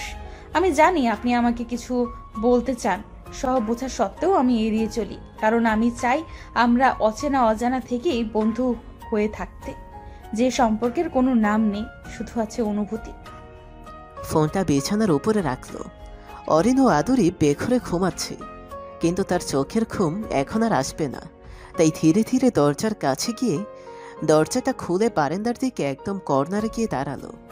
মৃদু বাতাসে তার খোলা চুলগুলো বারবার এলোমেলো হয়ে দুল খাচ্ছে। আকাশে কয়েকটা তারা আর অর্ধেক চাঁদকে দেখে মুচকি হাসল। সামনে দেখা যাচ্ছে বিশাল পাহাড় দাঁড়িয়ে আছে। লাইটের আলোতে ভীষণ চমৎকার চারপাশটা বোঝা যাচ্ছে, তবে সাদা মেঘের ফেলা স্পষ্ট বোঝা না গেলেও অস্পষ্টভাবে ধরা পড়েছে আদিবার চোখে। হাতে ফোন না থাকায় ভীষণ রাগ হচ্ছে তার। এই সময়ে তো কয়েকটি পিক সে তুলতেই পারত, কিন্তু এখন মোটেও তার যেতে ইচ্ছে করছে না রুমে। এত সুন্দর প্রকৃতির ভালোবাসা রেখে কি করেই বা সে যাবে? বালিকাতে ভুল করিয়া খুলিস নে তোর চুল, না হয় আমি নয়ন জুড়ে করতে পারি ভুল। নয়ন জোড়ানো রেশমি চুলে হৃদয় ছুঁয়ে যায়, আদর করে দেব তোকে আমার স্বপ্নে আয়। আবেগময়ী কণ্ঠস্বর শুনে পেছন ঘুরে ফয়সালকে দেখতে পেতে রেলিংয়ের ওপর হাত রেখে উত্তর দিল আদিবা। আপনি এইখানে ঘুমাননি? তোমার খোলা চুলের নেশা যদি আমার চোখ থেকে না কাটে তাহলে ঘুমাও কিভাবে? খোলা চুল তুমি বলে দাও, কেন মুগ্ধ হবে না কেউ তোমার মায়ে? ফয়সালের কবি কবি ভাবের কথা শুনে মুচকে হাসল আদিবা। ফয়সাল এইবার সেই হাসির দিকে তাকিয়ে থেকে চোখ বন্ধ করে শ্বাস ছেড়ে বলল, আমাকে ভালোবাসা চায় না? তোমার আব্বু আর তুমি আমাকে কেন দেখতে পারো না? আমি তো কোনো খারাপ কাজ করি না, বরং লোকের উপকার করি। আমার কাজ নিয়ে তো তোমার কিংবা তোমার পরিবারের গর্ব করা উচিত। আদিবা কথা ঘোরানোর জন্য বলল, প্রচন্ড ক্ষুধা লাগছে, কিছু খেতে পারবো? মুচকি এসে উত্তর দিল ফয়সাল। চলো। রাতের খাবার ছিল ব্যাম্বু চিকেন, যা এখানকার বিশেষ খাবারের মধ্যে অন্যতম। এখানেও সেই বাঁশের সুনিপুণ ব্যবহার। আগুনের অনিয়ন্ত্রিত তাপে বাঁশের ভেতরেই সেদ্ধ হয় মুরগির মাংস, আর সাথে পরোটা। খাওয়া শেষে ফয়সাল ও আদিবা রাতের সৌন্দর্য দেখতে এগিয়ে গেল হেলিপ্যাডের কাছাকাছি একটা জায়গায়। সেখানে বেঞ্চের ধারেই অর্ধেক চাঁদের আলোয় আলোকিত ছিল পুরো উপত্যকা। কয়েকটা তারা থেকে এখন শত শত তারা আকাশে বিরাজ করছে। হঠাৎ আকাশে হালকা মেঘ তাদের দুজনের চোখের মধ্যে ভেসে উঠল। দেখেছেন জায়গাটা কত সুন্দর? দেখেই চোখে নেশা ধরে যাচ্ছে। একদম তোমার এলোমেলো কালো লম্বা চুলের মতো। যতবার দেখি ততবারই নেশাগ্রস্ত হয়ে পড়ি আমি। কত বড় অসভ্য লোক আপনি। আচ্ছা বলেন তো, সাজেকের সবচেয়ে সুন্দর জায়গা কোনটি? সাজেকের সবচেয়ে সুন্দর জায়গা হচ্ছে কালাক পাহাড় ও হেলিপ্যাড। কালাক পাহাড়ের সৌন্দর্যের কথা আর কি বলার অপেক্ষা রাখে? সাজেক ভ্রমণে আসা ভ্রমণ পিছুদের কাছে এক প্রধান আকর্ষণ এই কালাক পাহাড়। এটি মূলত কালাক পাহাড়ে অবস্থিত, যা সাজেক ভ্যালির একেবারে শেষ প্রান্তে অবস্থিত। লুছাই জনগোষ্ঠীর দ্বারা অধ্যুষিত একটি এলাকা। কংলাক পাহাড়ের পরই আসে হেলিপ্যাডের কথা। সূর্যোদয়ের সবচেয়ে সুন্দর দৃশ্য দেখা যায় এই হেলিপ্যাড থেকে। সাজেক ভ্যালি নিয়ে দেখেছি পিএইচডি অর্জন করে ফেলেছেন। যখন শুনেছি তুমি আসবে তখন থেকেই সাজেক নিয়ে পড়াশোনা করতে থাকি। অবাক হয়ে গেল আদিবা। সাজেক নিয়ে পড়াশোনা করা যায় নাকি? মনের ভেতর লুকিয়ে থাকা কৌতূহল নিয়ে প্রশ্ন ছুড়ে বলল, সাজেক নিয়ে পড়াশোনা আবার হয় নাকি? না না, আসলে সাজেক ভ্যালি সম্পর্কে জানার জন্য গুগল ম্যাপ, ইউটিউব, এমনকি বন্ধুদের কাছ থেকে অনেক কিছু জেনেছি।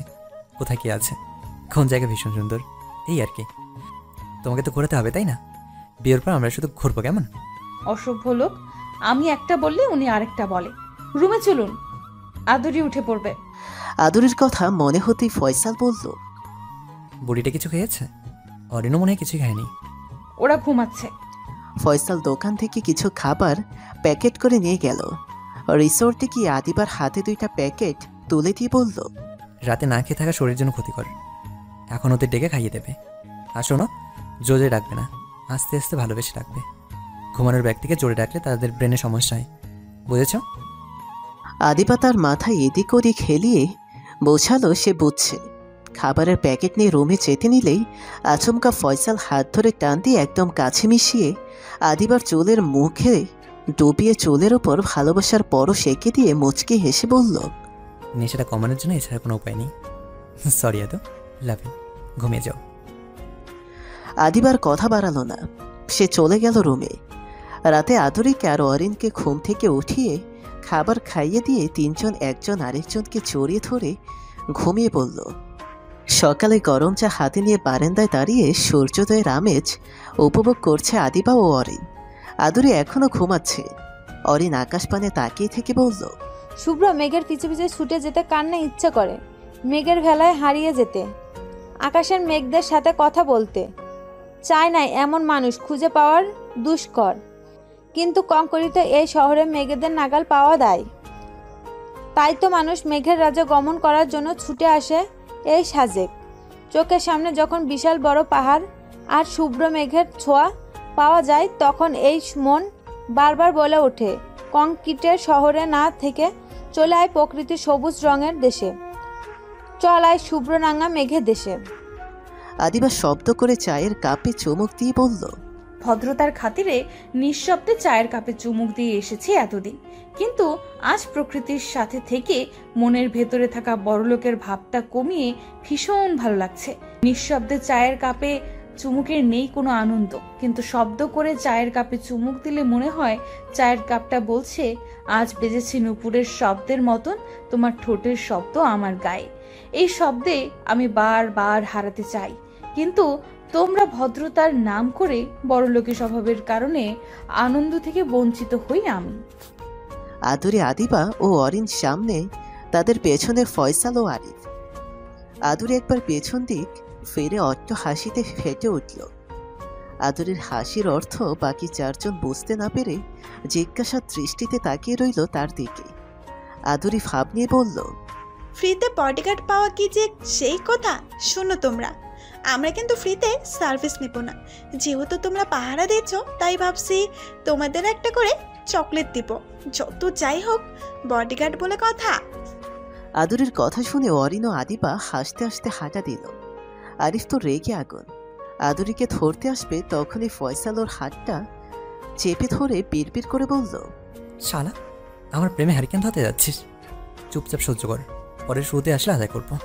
আদুরি তার ছোট্ট দুই হাত দিয়ে দূরবীন বানিয়ে আশেপাশে ভালো করে দেখে বলল, দেখো কত কত ছেলেরা আমার দিকে তাকিয়ে আছে। সুন্দর মেয়ে দেখলে এই ছেলেদের চোখ যেন তারা পড়ে। যাই হোক, আমার আবার অহংকার নেই সুন্দরী বলে। আরিফ ফিস ফিস করে বলল, সুন্দরী হয়েছে বলে মাথা খেয়ে নিচ্ছে। এই মেয়ের বয়স 10 হলে 100 ছেলেকে পিছনে ঘোরাবে, আমি শিওর। বেশ কিছুক্ষণ হাঁটার পর হাঁপিয়ে উঠল আদুরি। কান্না মিশ্রিত কণ্ঠে বলে উঠল, দুইজন বডিগার্ড রেখেছি আমি হাঁটার জন্য। দুইটাই দেখতে হিরোর মতো, কিন্তু কাজে কর্মে জিরো।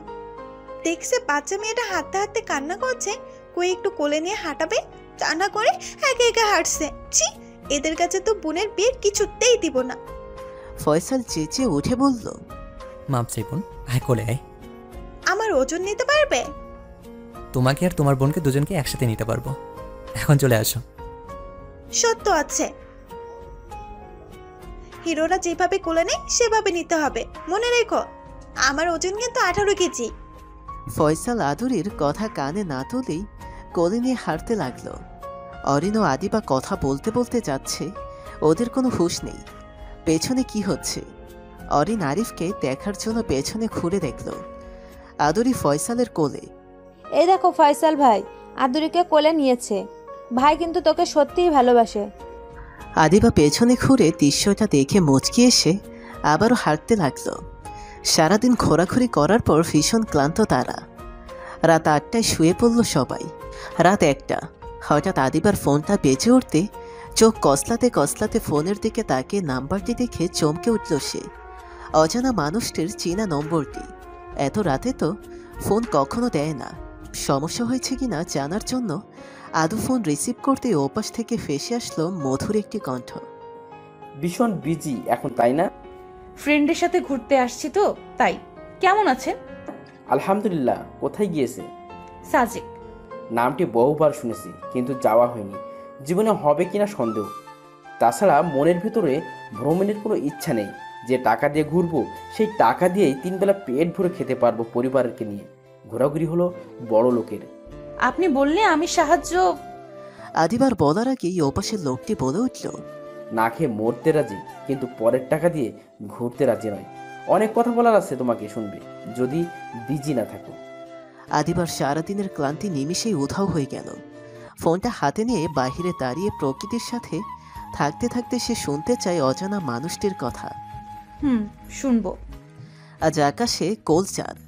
চাঁদের আশেপাশে মেঘেরা খেলছে। কেউ আঁকছে লম্বা লম্বা খোরা, কেউ বা আঁকছে স্তূপের মতো একত্রে মিশিয়ে ফেলা, আবার কেউ আঁকছে গোলাকার বৃত্ত। রাতের আকাশের এই আর্টের খেলা ভীষণ ভালো লাগছে আদিবার। তোমাকে অনেক কথা বলতে চাই, কিন্তু সময়ের অভাবে বলা হয়নি। তাই আজকে আধা ঘন্টা কথা বলে মনের জাপ দিয়ে সব কথা বলে দেব তোমাকে। আদিবা ভয় পেল। আজ যদি এই মানুষটা তাকে প্রপোজ করে, সে কিছুতেই অ্যাকসেপ্ট করতে পারবে না। কারণ এই মানুষটার প্রতি তার মায়া, ভালো লাগা, মোহ ছাড়া আর কিছুই নেই। সারাদিন এই মানুষটার কথা তার মনে পড়ে না, কিন্তু রাত যখন 9টা তখনই মনে হয় যা কখনো ভালোবাসা হতে পারে না। এখন যদি রিজেক্ট করে তাহলে কি সে আর ফোন দিবে? নানান চিন্তায় এলোমেলোভাবে আসছে আদিবার মাথায়। কি বলবেন? আমি নতুন চাকরি পেয়েছি, 15,000 টাকা বেতন, কষ্টের দিন এইবার শেষ হবে মনে হয়। গুড নিউজ তো, এটাই বলা ছিল? না, আসলে আমি একজন মেয়েকে পছন্দ করতাম, বলা যায় তাকে আমি ভালোবাসি, কিন্তু তার পরিবার কিছুতেই আমার মতো গরিব পরিবারের ছেলের সাথে তাদের বাড়ির মেয়ের বিয়ে দিবে বলে মনে হয় না। প্লিজ রাগ করো না। আদিবার দম যেন বন্ধ হয়ে আসছে। সে চায় না এসব শুনতে, কারণ এই মানুষটার কষ্টের মাঝে সে আর কষ্ট দিতে চায় না, কিন্তু তবুও তাকে শুনতে হবে। লোকটি বলে যাচ্ছে, চাকরি পাওয়ার পর আমি তার সাথে যোগাযোগ করি, পরে জানতে পারি সেও আমাকে ভালোবাসে। ওর বাড়িতে বিয়ের প্রস্তাব পাঠানোর পর তার পরিবার রাজি হয়ে যায়। আদিবা যেন হাঁপ ছেড়ে বাঁচল, মিষ্টি হেসে বলল, তাহলে সাহেবের বিয়ে কবে? সত্যি বলতে আজ 2 দিন হলো আমার বিয়ে। তোমাকে 2 দিন ধরে ফোন দিয়ে যাচ্ছি, কিন্তু তুমি রিসিভ করছো না। সেই কারণে আজ সিদ্ধান্ত নিলাম গভীর রাতে ফোন দিব। শহরের মেয়েরা তো রাত জেগে বাড়িঘর পাহারা দেয়। অভিমানী সুরে বলল আদিবা। কোচো, কে বলেছে শহরের মেয়েরা রাত জেগে বাড়ি পাহারা দেয়? মজা করলাম, এখন বলো রাগ করেনি তো? রাগ তো একটু লাগছে। এত ভালো বন্ধু আমরা, কিন্তু আপনি আমাকে দাওয়াত দেননি, ভাবির নাম বলেননি, কথা বলিয়ে দেননি। রাগ হওয়াটা স্বাভাবিক না? ওর নাম মিলি, এখন তো ঘুমাচ্ছে, পরে একদিন কথা বলিয়ে দিব। আচ্ছা, এখন তো আপনার নাম জানতে পারি, বলুন প্লিজ। সুজন, রাখছি কেমন? অনেক রাত ঘুমাতে হবে। আচ্ছা। সুজন ফোন কেটে দিল। আদিবার আজ ভীষণ খুশি লাগছে, ইচ্ছে করছে নাচতে ওর। এতদিন পর সে অচেনা মানুষটির নাম জানতে পেরেছে। সব থেকে বেশি খুশি হয়েছে যখন জানলো সুজন তার ভালোবাসার মানুষটিকে অর্ধাঙ্গিনী হিসেবে পেয়েছে। ফয়সালের কথা ভাবতেই তার সমস্ত শরীর শিউরে উঠল। ফয়সাল নামক মানুষটিকে দেখলেই মনের ভেতর আলাদা এক অনুভূতি সৃষ্টি হয় তার। আদরের প্রতি কে আর ভালোবাসা দেখে ভালো লাগতে শুরু করেছে তার। পরের দিন অর্ধেক সময় তারা ঘোরাঘুরি করলো। আদিবা একটা জিনিস খেয়াল করলো, যখন বাড়িতে কথা বলে তখন আদুরি দূরে চলে যায় ফোন নিয়ে। আদুরির মাথায় কি চলছে জানা নেই তার।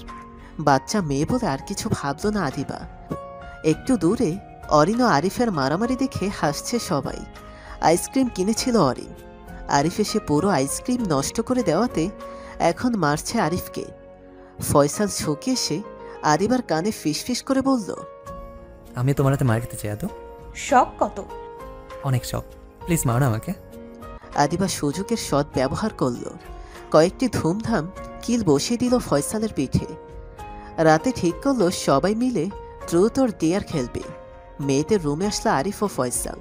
বোতল ঘুরিয়ে প্রথমে আসলো আদুরির কাছে। আরিফ জিজ্ঞাসা করলো, ট্রুথ নাকি ডেয়ার? ফিতুরা, ট্রুথ নাই যেহেতু আমি সাহসী, সো ডেয়ার। আরিফ মনে মনে বলল, ছোট শালি, এইবার তোমাকে ভাগে পেয়েছি। দাঁড়াও, তোমাকে আজ এমন ডেয়ার দিব জীবনে আর আমাদের সাথে লাগতে আসবে না। কি হলো বডিগার্ড, বলো কি ডেয়ার? তুমি 30 মিনিট আমার হাত পা ম্যাসেজ করে দিনে চুল টেনে দিবে। খেলবো না আমি, এও পচা। ওকে, তুমি যে ভীতু বুঝতে পেরে গেছি আমি। আমি ফিতু নয়। তাহলে পূরণ করো ডেয়ার। আদুরি বাধ্য মেয়ের মতো আরিফের চুল টেনে দিচ্ছে। মনে মনে তো বকা দিচ্ছি। এইবার আসলো ফয়সালের কাছে। সাথে সাথেই ফয়সাল বলল, ট্রুথ। আদিবা প্রশ্ন করল, জীবনে এমন কিছু করেছেন যা আপনি করতে চাননি, কিন্তু কোনো কারণে সেই কাজটি করতে হয়েছে? প্রথম যে কাজটা না করতে চেয়েছিলাম তা হলো ভার্সিটি ল্যাবে তোমাকে ভয় দেখিয়ে ঘাড়ে আঁচড় কাটা। ইচ্ছে করেনি, একটু মজা করার জন্য। আদিবা ও অরিন চমকে উঠল। তাহলে সেদিনই সেই কঙ্কাল থেকে আঁচড় কাটেনি কেটেছে এই বজ্জাত ফয়সাল। রাগী দৃষ্টি নিক্ষেপ করে আদিবা বলল, সেদিন আপনার দুষ্টুমির জন্য আমি কত ভয় পেয়েছি জানেন? হার্ট অ্যাটাক হলে কি করতেন? বাই দ্য ওয়ে, আপনাকে দেখতে পাইনি কেন? রুমটা অন্ধকার ছিল, তাছাড়া রুমের দেওয়ালে আড়ালে একটি দরজা আছে। আমার যত কাজ ওইখানে বসেই করি আমি। তোমাকে ভয় দেখে আমি ভেতরে চলে যাই, আর তুমি ভয় পেয়ে দৌড়ে পালাও। আবারও বোতল ঘোরানো হলো। এইবার আসলো অরিনের কাছে। আদুরির টেয়ার দেখে সে ভয়ে বলল। টুথ। আরিফ বলে উঠল। আমায় পছন্দ করো? উফ। মিথ্যা বললে খেলতে আসো কেন? ও সেদিনের বাসে যে কথাগুলো বলেছিলি সেই কথা শুনে পছন্দ করে ফেলেছি। আরিফ পারছে না জড়িয়ে ধরতে, তার এখন নাচতে ইচ্ছে করছে। খুশিতে দমিয়ে রেখে আবারও খেলায় মনোযোগ দিল। এইবার আসলো আরিফের দিকে, ভাব দেখিয়ে সে বলে উঠল।